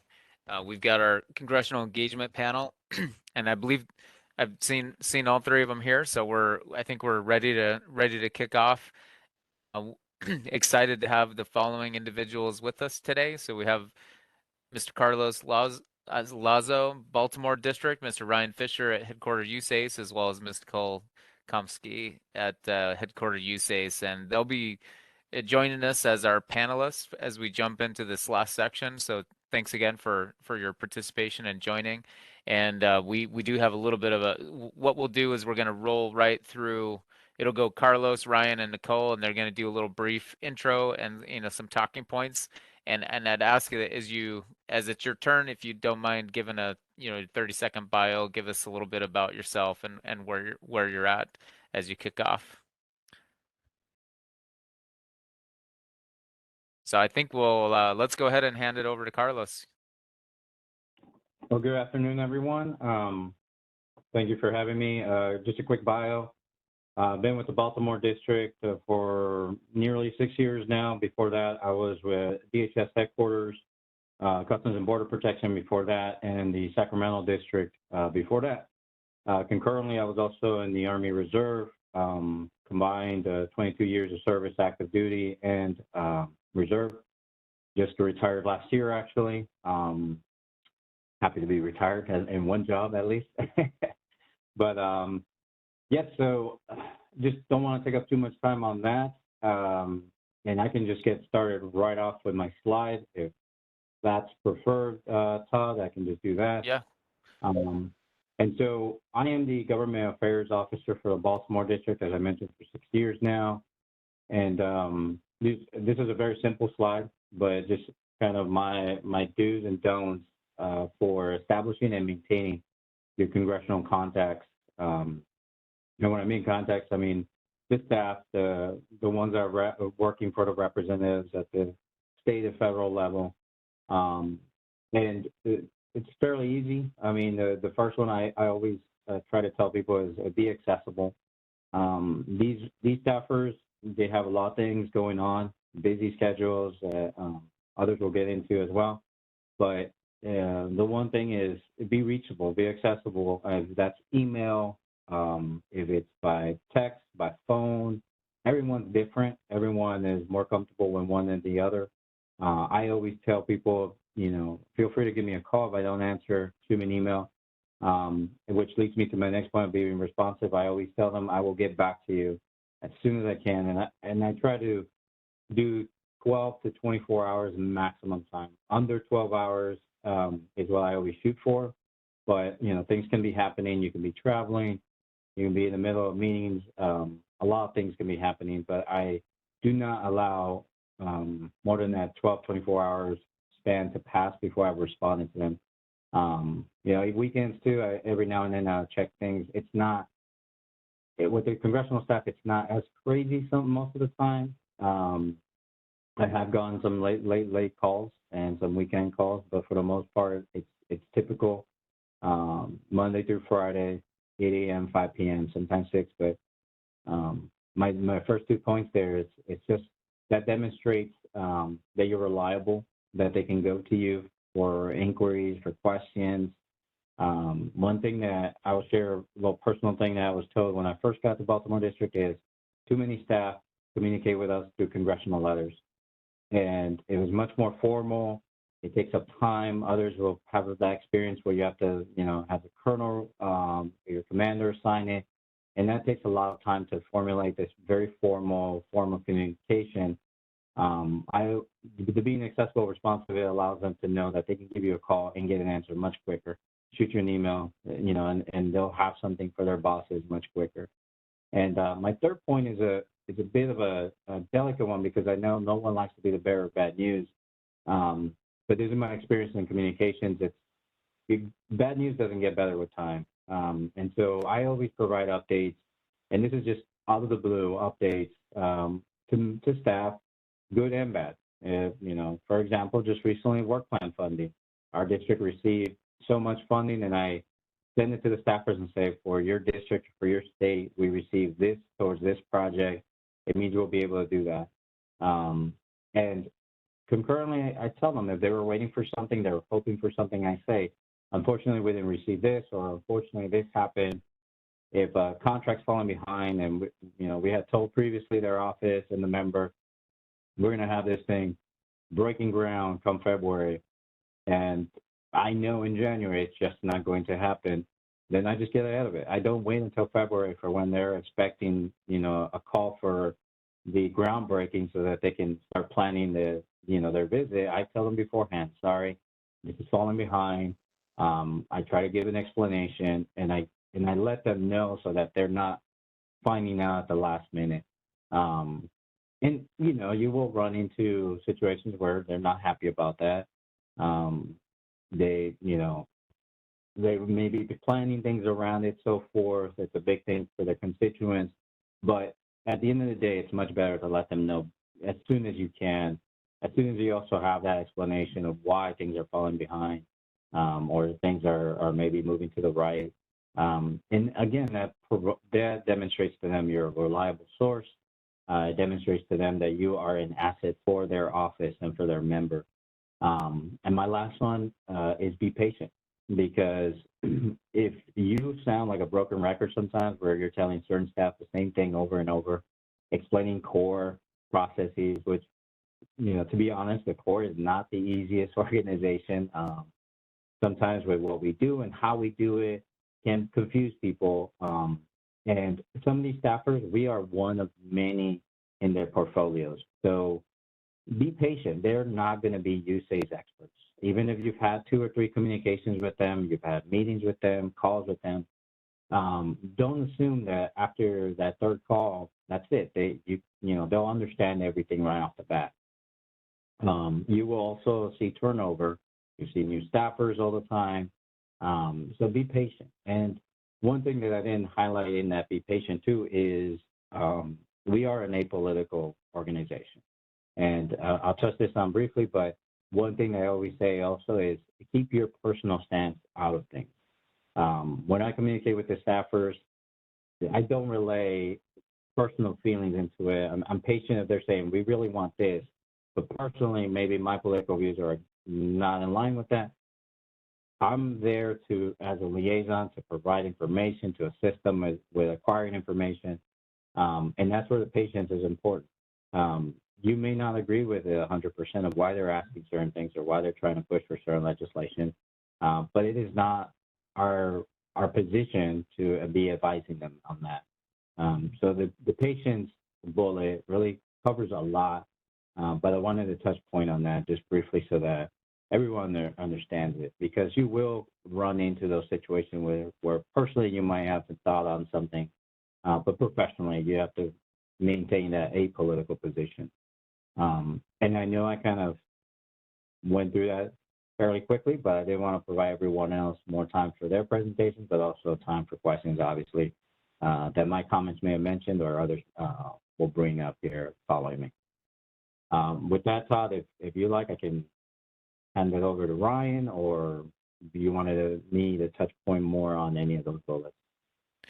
That's great, Carlos. Thanks so much I think we're doing kind of a quick, going through the overview, getting our reference for who you are and what you're doing and this content.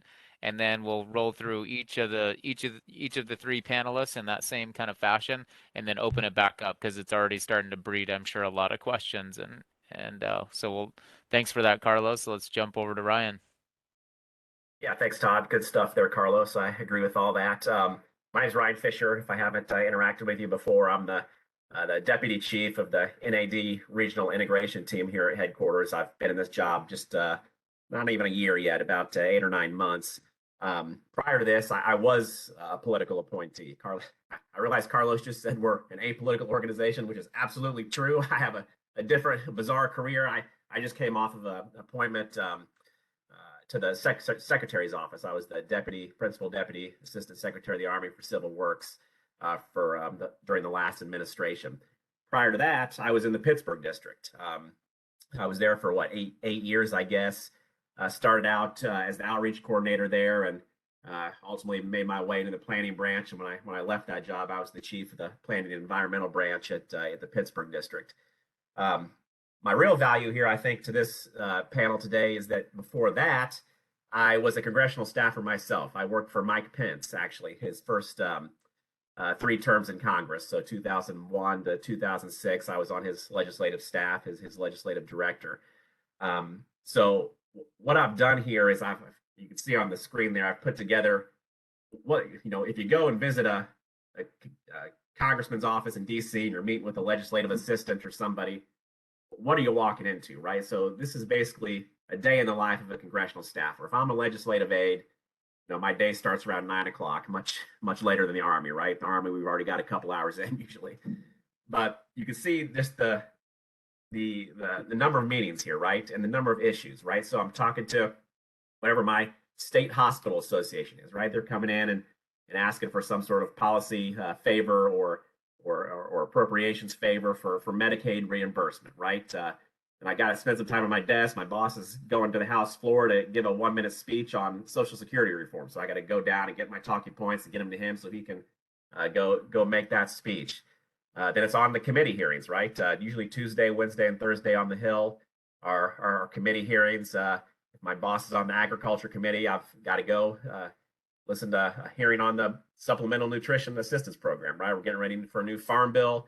Then I walk across the street to lunch with the American Farm Bureau, who also wants to give me their opinions on that farm bill coming up.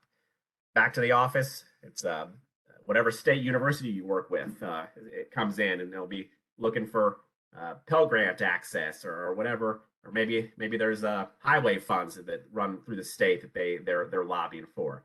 Might meet with somebody like Verizon or AT&T about broadband access, right? And you can see all these meetings. There's a caucus meeting, right? So if you're a Republican or a Democrat, at some point during the week, there's a full caucus meeting, or maybe it's a Chesapeake Bay caucus meeting, something like that. You're going to be attending meetings like that, either with your boss or on behalf of your boss. And then more meetings. Hey, look, they're at 3 o'clock. The Corps of Engineers comes in and they're lobbying you about, not lobbying. They're telling you what their capabilities are in the FY23 president's budget, right? Then after they leave, Motion Picture Association comes in, Judiciary Committee issues, right? Reducing movie piracy, that sort of stuff. Then at some point, you got to get back to your desk to return all the missed phone calls you had. You got a port association comes in, okay? So if you're the Corps of Engineers, hopefully you knew that your port association was also visiting that member of Congress that day. Hopefully you've coordinated and you know what message that port association is carrying to the member of Congress. And then you still have to draft all those constituent response letters. That's a big one, right? We see at the Corps, and Carlos and Nicole can probably see this, the amount of time it takes for us to respond to a letter is weeks, right? Carlos gave his timeline there. These folks turn them around much quicker than us, and they get thousands of them, right? In a day, they'll get hundreds. A lot of them are form letters, yes, but they have to constantly respond to all these constituent letters. When you think about just the ones you get in the district, multiply that by every agency and multiply that by just 800,000 constituents in a district. There's just constant letters coming in that you have to respond to. Then you're off to a reception, right? So you've eaten 2 free meals that day. That's always a solid thing. Like you go off to a dinner reception with the beer wholesalers, right? That's a good one. And then you've got late night votes, right? 7 to 8 o'clock. Maybe there's an appropriations vote on a labor HHS education bill. So that was lengthy, right? But I wanted to put that up there to show you got to cut through the clutter, right? So there is no possible way for any one person, no matter how intelligent they are, to know every single issue I just walked through here, right? So that's why there are lobbyists, frankly, right? That's why lobbyists exist. Now, what does that mean for us? A lobbyist is coming in and they're asking for money, right? We cannot do that. But the lobbyist will give you one sheet of paper and it'll have their top 3 issues on it and what their ask is, right? We need this much money for this program, yada, yada, yada. So that's, we would be better off if we behaved like that, not asking for money, but shrinking our materials. If you're a PM in New York district and you're sending your commander to the Hill every April or May for budget congressional visits, and he's taking a binder of stuff with him, that's too much. I'm taking that binder If you're lucky, I'm putting it on my desk somewhere. Likely, I'm putting it in the trash can, to be honest with you. So you want your materials to be really small and cut to the point. And we probably, as an enterprise, could be better about that. But I put this calendar up there just to give you an idea of what you're facing in a day, having to cut through the clutter to make sure that those legislative assistants are listening to you and they're getting what you need. If you don't ask for something, then they don't think you need anything, right? So we have to frame our stuff in a way that we have to frame the risks in a way that makes sure it's an absolute ask that they continue to pay attention to us. I think I wrote a couple other notes down here, but I'll piggyback on one comment Carlos made. He said we're different, right? And we're hard to work with. Our stuff is harder to understand. That is 100% true. If I'm meeting with the EPA or the Department of Education or whoever, those are grant making agencies, right? So we're the closest thing there is to the private sector. We're sitting down with folks and signing contracts and executing projects. And a congressional staffer doesn't understand that. They understand grants. They understand that their boss takes a big funny looking check and delivers it to a district. They don't understand that we sit down and sign PPA agreements and release funds in a study phase and a PED phase and a construction phase. So you got to be wary of that as well. Just it's constant education, and with a high turnover in those congressional offices, you'll always find yourself doing 101 briefs, but they're incredibly important. So Todd, I'll stop there. It may have been a little long-winded, but I appreciate it and look forward to questions later after Nicole. Thank you. Yeah, thank you. That was totally action-packed, and there's going to be a lot to bring out from that. And I have one quick question. Do you feel more busy or less busy than a staffer at the Corps? So no, I'll tell you what's good about it is a narrow focus, and you're down into one agency, and you're focused a little bit more. We've got a lot of issues, right? A lot of business accounts or whatever, but it's impossible to keep up with all those things I listed on there, right? You can't become an expert at anything. So it's nice to have a narrow focus. I would say I'm less busy, but we're all busy, but I'm definitely less busy than I was. Over. Hey, thanks, Ryan. Okay, so we'll hold that. And there's going to be a lot of discussion after this. So thanks, Ryan. Let's jump to Nicole. Thanks, Todd. Hi, everyone. My name is Nicole Comisky. I am the Civil Works Lead for the Future Directions branch at headquarters. And Future Directions is led by Dave Wethington, who's our fearless leader, branch chief. And we also have Amy Klein, who leads the authorization side, and Jaya Ghosh, who leads the appropriation side. I came into the Corps about 2.5 years ago or so as the appropriations lead. And as we've had some turnover and changes in the branch, I've moved into the Civil Works lead position to bridge sort of the authorizations and appropriations side. Prior to working at the Corps, I was with Department of Treasury, actually working on a grant program with the Office of Gulf Coast Restoration for several years. And prior to that, I was with OMB, and in my role there in the Water and Power branch is how I came to know the Corps. Well, I was focused on the regulatory program and the aquatic ecosystem restoration portfolio. And since I've been at the Corps and the role with Future Directions, my interactions are primarily with committee staff. And so I wanted to walk through sort of committee and subcommittee, the committees and subcommittees that are that have jurisdiction for the Corps. And those are listed on the slide here. And committee and subcommittee assignments are made after elections happen, and there will be a chair selected for the majority, a ranking member selected for the minority. The size of committees, there may be more members in the majority typically, although for the Senate, because there is such a razor thin margin between the majority and minority in the Senate, the committee sizes are the same, have the same composition of majority and minority members for Senate subcommittees. For the most part, our committees or subcommittees that have jurisdiction over the Corps are collegial and bipartisan. there is lots of interest in what the Corps does and in supporting Corps projects and programs. And so there's a lot of good interaction with majority and minority on our bills. The staff, the number of staff for each of the committees or subcommittees may depend on whether you're in the majority or minority. So minority in some cases will have fewer professional staff members than the majority does. Sorry, I just had a message pop up on my computer. And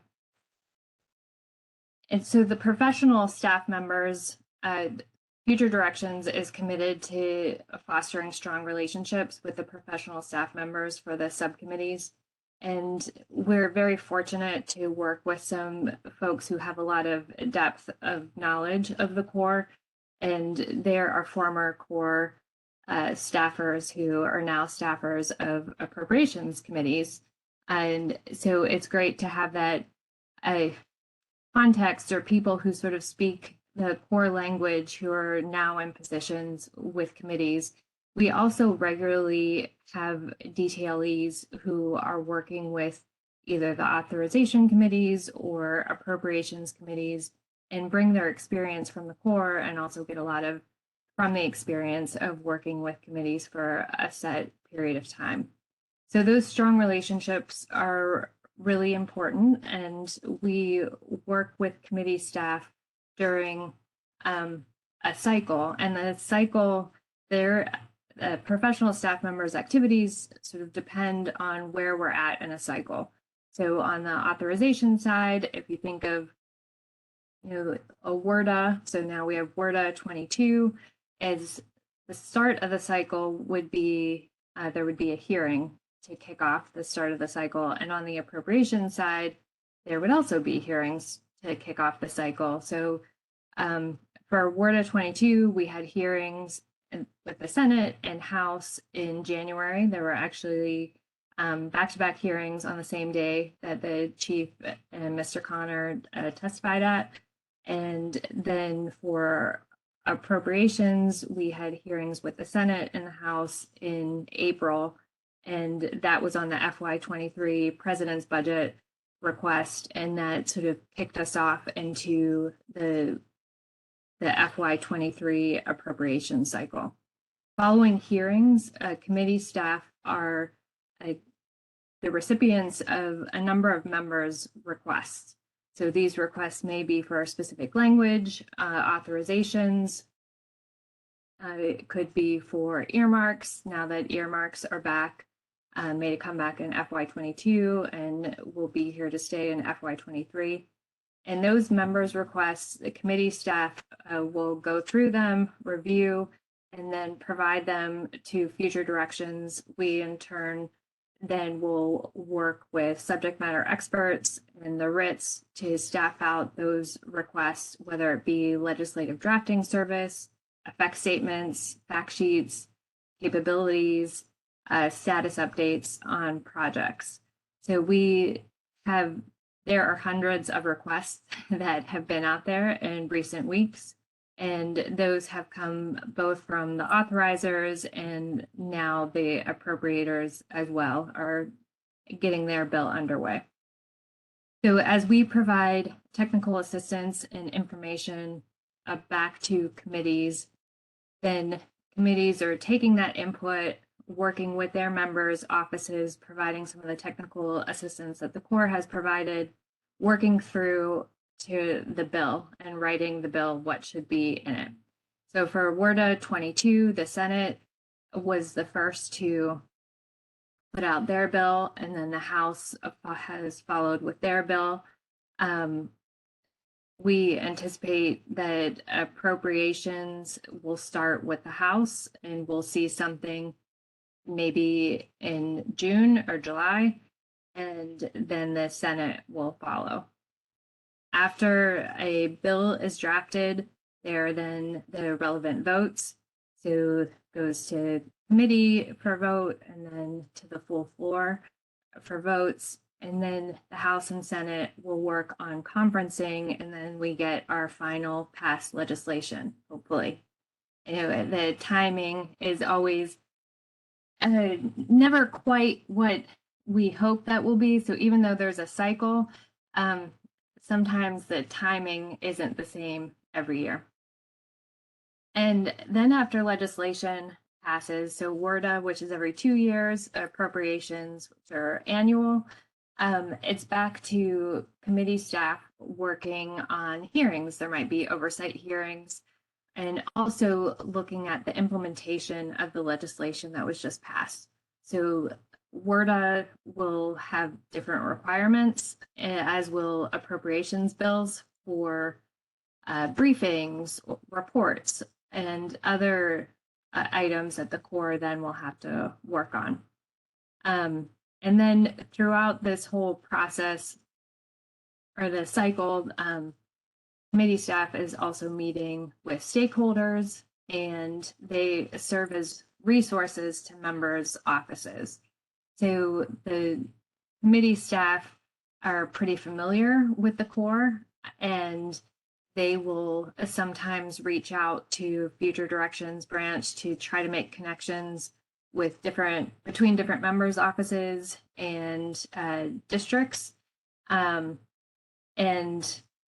so they're trying to help educate folks. So to the point that both Carlos and Ryan made about, you know, there's so much else going on in members' offices, and the Corps is just a small part of that. And sometimes, like, cutting through the noise is tricky. And as much as we can make connections or help foster connections between the field and members' offices, it's very helpful.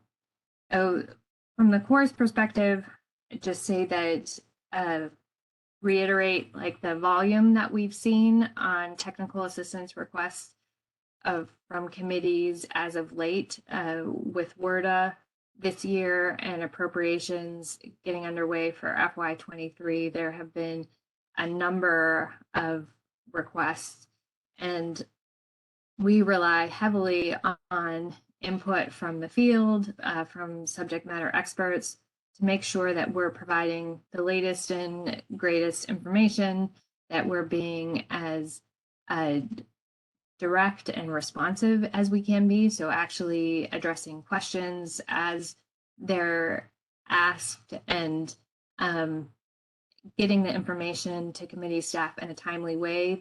The suspenses that we receive are often very short and can be hard to manage. And given the volume, I mean, the Future Directions team is really small. Everything goes out. We really rely on input and the experience and knowledge of so many others at the Corps. And we see our role as providing that, helping to coordinate vertical alignment and ensure that there's a consistency check across work products, but really appreciate and want to encourage the relationships that are developed at the district level with members' offices, because we're really focused on the committees, and there are just so many members, and there are so many projects and so many things going on, that it's really invaluable to have the direct connections with members' offices that has already been discussed. And I will pause there and look forward to questions and discussion. Great. Thank you so much, Nicole, Ryan, and Carlos, going backwards for that for all of the information that you shared. I think it's going to be an exciting discussion, and I think there's a lot of people out there that have questions or are going to be interested to dive in a little bit deeper. As we jump into now the Q&A, we're going to have about 30 minutes, 15 to 30 minutes is what we have left in this session. I want to first open it up to Mrs. Baker to provide some comments to kick us off for the Q&A session. Hey, thanks, Todd. I appreciate it. You hear me all right?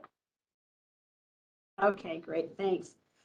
So First of all, I want to thank our three panel members for their time and sharing their expertise. This is great. I really do appreciate your insight, and I think we're having a great discussion. And I always learn something listening to all of you. And this is not something that you ever stop working on in terms of these relationships.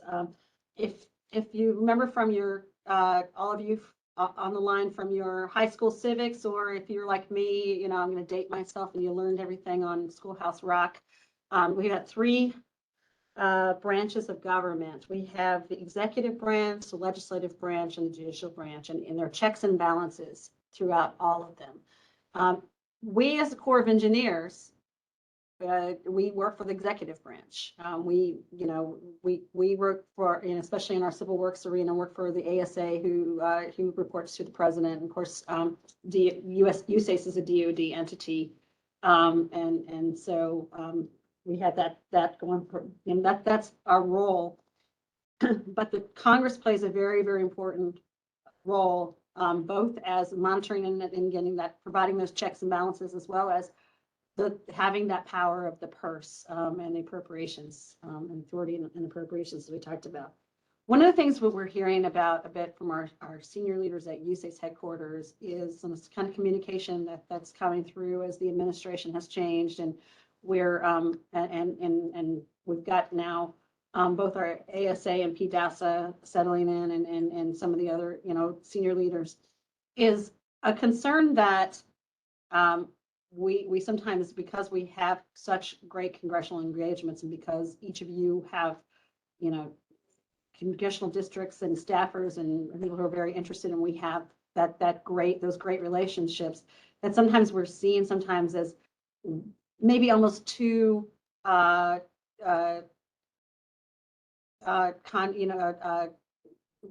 too much in hand with Congress. I think there's something that we need to be sensitive of. It's something that we have to think about when we think about our messaging, and I think that that's something I just caution you all as you work through, and you have these engagements.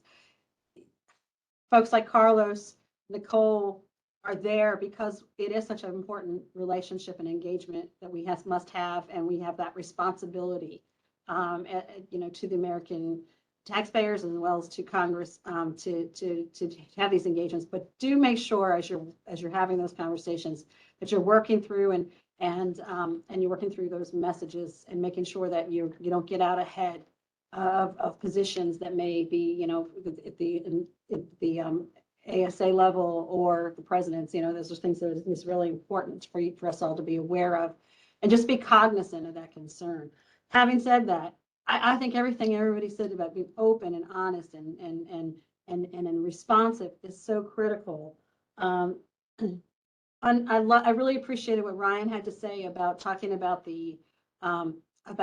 just the schedule of a staffer, because most of the folks that you all are going to be working with on a day-to-day basis, who are going to be calling you these staffers, and I can tell you, when they call me at my level, they're harried because they're not only in a hurry, but they've probably felt like they haven't gotten what they gotten from somebody at a district, and so now they're really in a hurry. But when you look at that schedule, when you look at what the pressure they're under, and usually trying to be responsiveness, sometimes that be patient thing is something we have to kind of keep in mind. Remember their people. Remember that they are under a tremendous amount of pressure to digest and give their decision makers, their member of Congress, a great deal of information, and kind of call that down and something that they can use. So as much as you can be, understanding that. I think that the understanding also that they're people, and it is okay to build a relationship. And I can tell you how many times I pick up the phone, just like Carlos says, and I let a staffer know, hey, just letting you know, this is where we are with something, this is what's going on. And not always when the hair is on fire, they've got something that's coming down is really important. And then understanding the committees is very important. And I appreciated what Nicole had to say about that as well. Recognizing the North Atlantic Division, while there's professional staff that works with the committees, then they have local staff. Sometimes it's a bit muddy in terms, especially in our region. We have in Delaware, in the Philadelphia district, Senator Carper, who is the chairman of the EPW committee. And let me tell you, I talked to his staff. Usually I'm talking to committee staff about local issues. We talk about big picture strategic issues too, but as I think, and anybody in Philly knows, we talk about Wilmington Harbor at least once a week with somebody on his staff. And then we have Senator Schumer, the Senate Majority Leader. And then sometimes it's just understanding, in addition to the ones that Nicole put out there, knowing the relationship that your member may have within their role within the Senate or the House.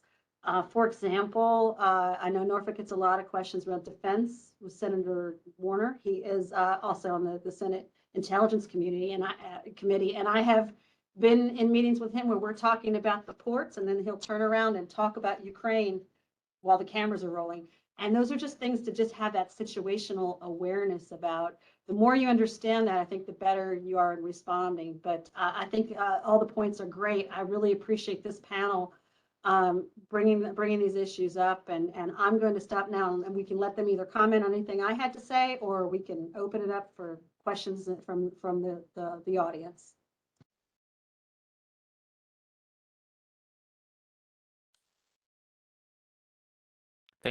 Thanks, Karen. And just back to the panel, any thoughts that you have to bring up again? And the other thing I want to throw out there is, as you were all talking, you may have thought, oh shoot, I need to add this in there as well. So anything, I think we're at the point now where it's an open discussion. So any of our panelists, feel free to jump in and add any tidbits, and as well to the team that's out there. I hope this is a great opportunity for you to get some great input. And so I'd just ask you to either, do the raise hand feature, put something in the chat, or frankly, just jump out there and throw out a question.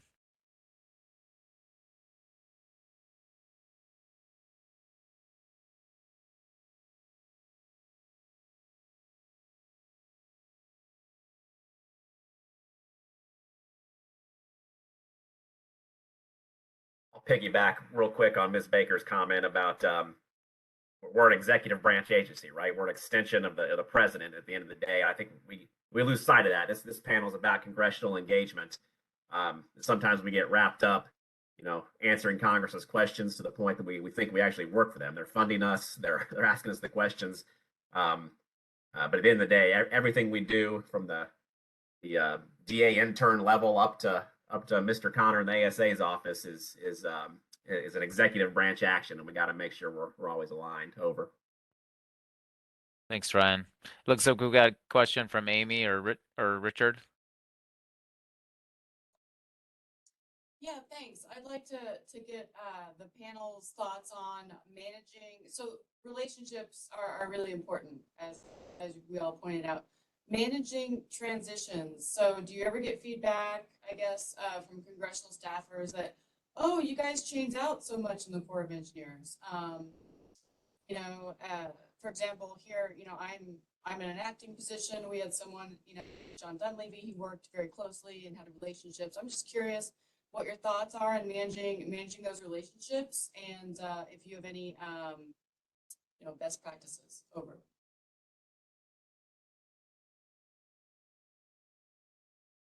Probably be good. I'm thinking from a staffer's standpoint, if you've got a district commander cycling out, right? You want to do the good work, like inviting people to change of commands, right? If you're doing that, if your local folks are going to the change of command ceremony and they're part of that, then they know what's happening. But any immediate handoff you can do, the outgoing commander to the ingoing commander, those introductions should happen right away.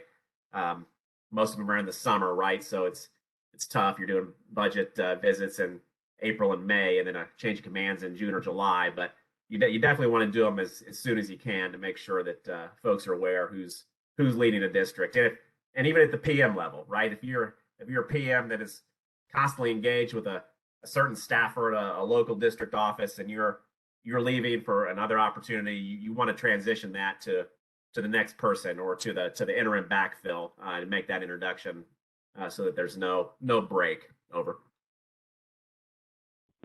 Now, I'll piggyback on what Ryan just said. We had an instance recently with FY23 appropriations where there was an earmark request from the House for a project, not an NAD, that we couldn't, like, no one was familiar with the project and provided zero capability and just communicated back to committee staff that we weren't tracking what this project was.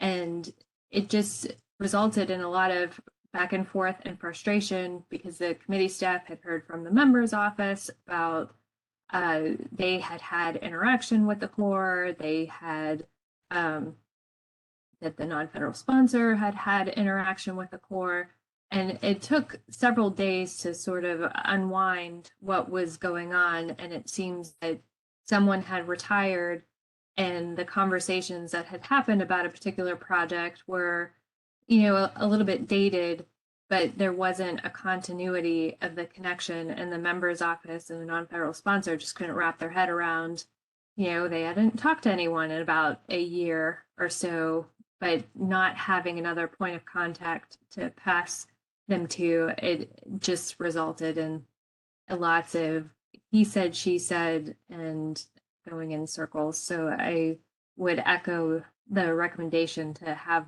sort of a succession plan or transition as new people come on board. Yeah, I will add that one thing that we do is I'm a point of contact for members, their offices, but our PMs have had direct conversations with staffers. And the good news, bad news thing that I mentioned, I let them know about change commands, but also public meetings. So they can send the staffer to public meetings, they can hear what the constituents are saying. And that I can attend all of those, especially in our area. So PMs will talk to staffers, but we try to do a kind of central reporting as well. So they'll let me know, hey, I talked to a staffer, they asked this question, they had these questions, these concerns. And so we're tracking it like in the executive office so that we have future meetings with that congressional office. We know our PMs were speaking to the staffers and they discussed these things, they discussed that thing. One thing I would encourage everyone to is, and sometimes it's not thought of, is communicate also with your public affairs or corporate communication office. And the reason I'm saying this is not only because my background is also communications, but because sometimes those updates that you provide, members can turn around and share that publicly with the media, you know, newsletters, news releases. I actually am fine with that too, and I encourage it when we do our appropriations announcement, this is how much we received, or work plan announcements, I send that to the members so that they know what we received. And there's been plenty of times where they turn around, they cut and paste our information, they throw in a quote from the senator, and then they throw it out there. And that's much better for our communication to the public because media will pick up a senator's news release before they'll pick up ours most of the time. But I encourage everyone to touch base also with your communicators and to have maybe a central point in the executive office, whoever is the lead with congressional inquiries, if it's the deputy. I know in the garrison and Army, it's always the XL. If it's whoever it is in your office, that also helps the commander at whatever level not be blindsided to. Because opening up a little bit, my first month here, we had a meeting and we were not tracking two conversations that two PMs were having with a member, and it caught myself and the colonel by surprise. And that's never a good feeling. You don't want to put your commander in that position. So I would encourage that central point, and that way you can handle hands off much easier. If a PM retires or moves away, someone new comes in, then they're continuing to converse with that office, but then also no one's caught by surprise, especially at the leadership level.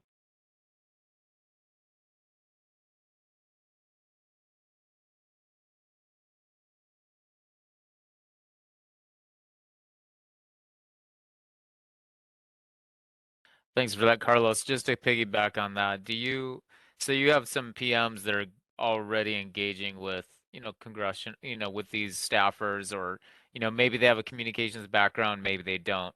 What advice do you have to PMs to kind of get familiar with when's the right time to engage, the kind of some of those sensitivities that you talked about earlier in your presentation. Should they be, getting training from PAO? Is it just based on practice? Any advice for PMs to kind of get confident and familiar with, interacting with staffers? Yeah, I would definitely encourage. I know across HQUSACE there's a different public affairs training. You'll have it with like emergency operations where, if you're in a crisis and so forth. I would encourage all PMs if, even for those situations you're at a public meeting and you'll have a staffer show up. Sometimes they let you know, sometimes they don't. Just to have that training, because you should know kind of like some do's and don'ts, how to communicate when it's a stressful situation, what to say, not to say. There's a lot of different tidbits for that. I would encourage too, if you do have bad news or good news, if you're going to share it, if you're doing distro lists, I have PMs that have several staffers on their distro list. We'll do a courtesy review myself or our public affairs office. And that again is because, and it's not always, but some of that information can be shared publicly. And if it's good news, great. And they're tracking that. Your PAO is tracking that. They can amplify the messaging once it's out there by the member's office. But if it's a bad news, then they're prepared. So if they're getting media inquiries, then we heard Congressman so-and-so say that HQUSACE is falling behind on this. The congressman may have heard it from a PM at a public meeting. As long as they've touched base with public affairs, they know that they're going to communicate this during the public meeting. When those media inquiries come in the next day, no one's caught off guard. If you have to have a holding statement from your colonel or your commander, no one's caught off guard. Unfortunately, too many times, and this is my personal experience with the military and the Army and Corps of Engineers, PAO is brought in as a kind of after the fact. So it's not, let's bring them in and make sure that we're preparing ourselves properly for this. It's, oh my God, there's a fire. Someone called PAO to put it out, and it's always reactive. So I would encourage a more preliminary touch base with them. They might say, yeah, this is great. We're tracking, what have you. But as a professional development for PMs, I would say it's always good to know how to talk to the media, how to talk to the public, how to talk to members, and have some of that media engagement training in your belt. So.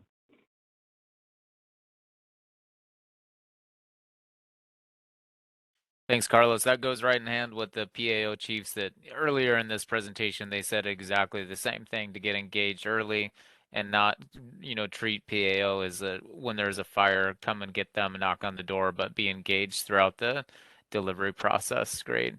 So, not seeing any hands out there, but if you do have questions, either raise a hand or just pipe up and ask the question. While we're waiting for another question, I want to throw one out to Ryan.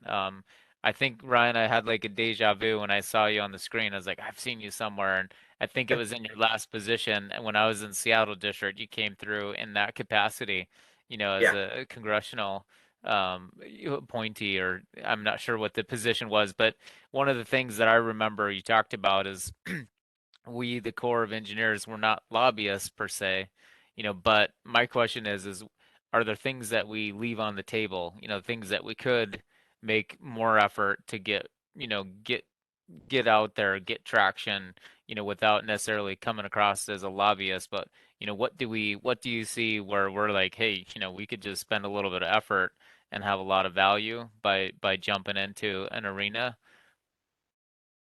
Yeah, I think we could probably. So, right, we're not lobbyists. We can't go in and ask for money for a project, period, right? Can't do that. You can only explain risks. But I think on stuff like, Nicole outlined the WRDA process earlier.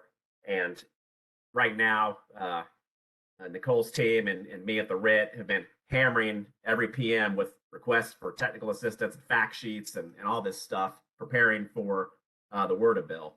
So I think we could probably do a better. I think it's totally within our bounds to, in a 2-year time frame of a WRDA bill, to collect thoughts like how could this organization as an enterprise, not just NAD, but as an enterprise, function better?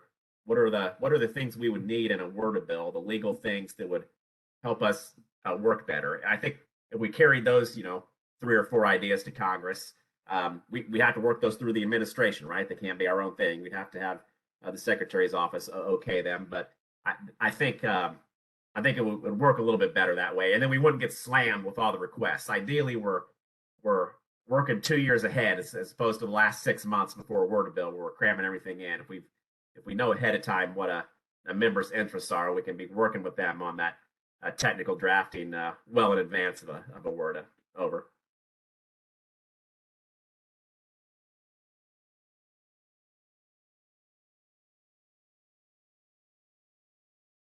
Thanks for that.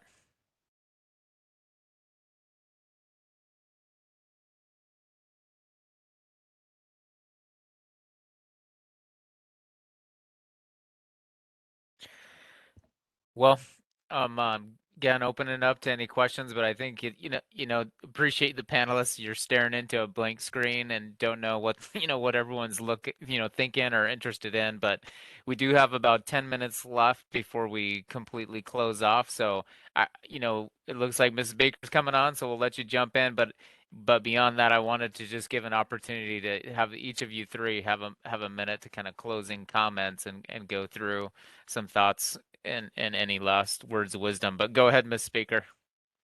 Oh, I was just going to say, if you don't have questions now for these individuals, you will at some point in time. And I think we're very blessed to have them both talking to us today, as well as we've got, to have Ryan with his experience as our RIT leader is tremendous. And of course, Carlos in our region, and I'm sure I can speak probably for Nicole too, that I think any of them would say, if you had a question as you're working through some of these issues, to reach out and ask. It's always better to get that advice before you engage. But also, I mean, hopefully what we're doing here too is taking some of the fear out of it. You want to be cautious and deliberate, some of the things that we talked about, but I don't know any better way to do this than to engage in practice and get used to doing this. And it's something that I've learned in my time, and I don't do too much of that without an advisor,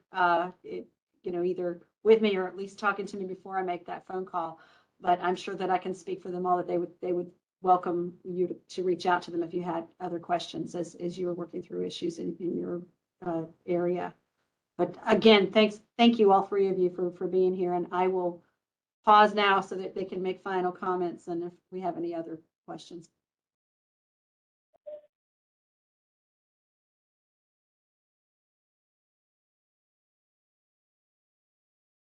I will jump in if it's okay. Just one thing to actually piggyback off there, Ms. Baker, to help each other out as well.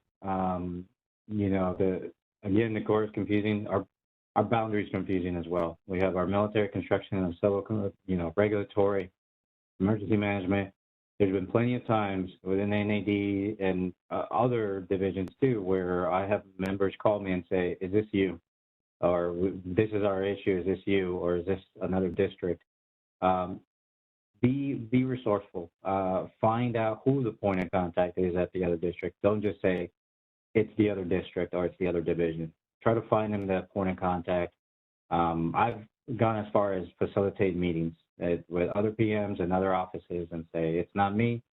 And when I'm inquiring in the other district, they say, "It's so-and-so." And I say, "Are you available tomorrow at 1 p.m. to talk to this staff?" "Yes." "Great." And I hand it off that way. Just be that resource and be understanding, again, the patients, and try to help out in that way, because our boundaries is another factor of us that it can be very confusing at times. It might be wise. I'll make a closing comment based on that. Like, we've got programs that overlap districts and divisions and congressional boundaries, right? I'm thinking of we've got one in Baltimore district, the 313 program, environmental infrastructure, that overlaps with Pittsburgh district and LRD. So Baltimore district's in charge of that program, but some of those projects are in Pittsburgh. So it's wise to maybe have joint meetings on a program like that, so that folks know who to contact, or at least make sure there's a consistent lead so folks know how to call. So that's a good tip by Carlos. Over.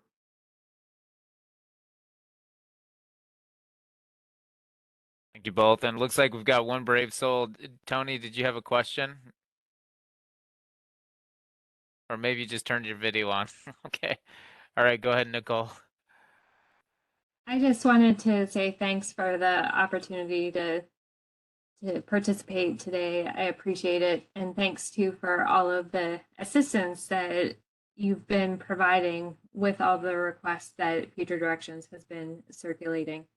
We are always looking for better ways to do things. I think in the past few years that I've been working on appropriations requests and now getting more involved with the requests related to WRDA, that it does always seem like there has to be a better way to do this. Or wouldn't it be great if we had a repository of information, of technical assistance that's been provided so that we could easily cross-reference or make available to everyone across the board so everyone is sort of tracking the communication or what is going to committee staff or to members' offices. And the Future Directions team is looking at some potential tools and hoping that as things calm down a little bit, that we'll have a little more time to think strategically about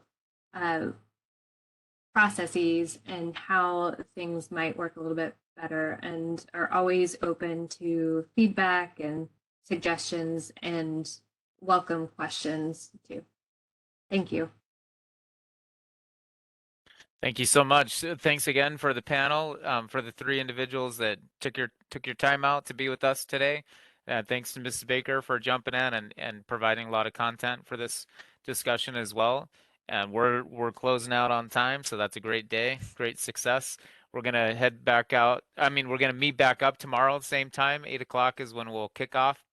I know Amy Holmes is gonna go through a couple items of logistical business here today before we close out, so I'm gonna turn the time over to her. And while we do that, I'll just kind of show the schedule for tomorrow. Todd, I want to thank everybody for participating today.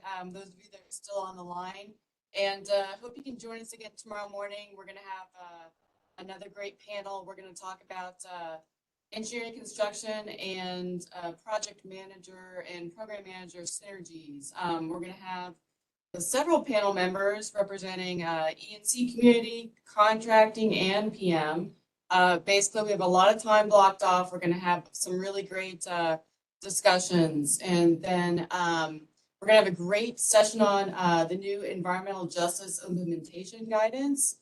And I want to just plug, hopefully you all can join for the open discussion. What we're going to do there is we're going to ask you all a few questions, and we're going to break you out into breakout sessions. And basically, we're going to see what you liked, what you didn't like about this whole workshop. But then we're also going to see what's on your mind with regard to how can our region continue and even just continue to be, the best division in terms of program delivery. We'll get your thoughts. We're going to play around with breakout sessions. It's going to be a good time. Hope to see you back tomorrow. All right. Thanks, Amy. Thanks everyone for participating. We'll see you tomorrow. See you tomorrow.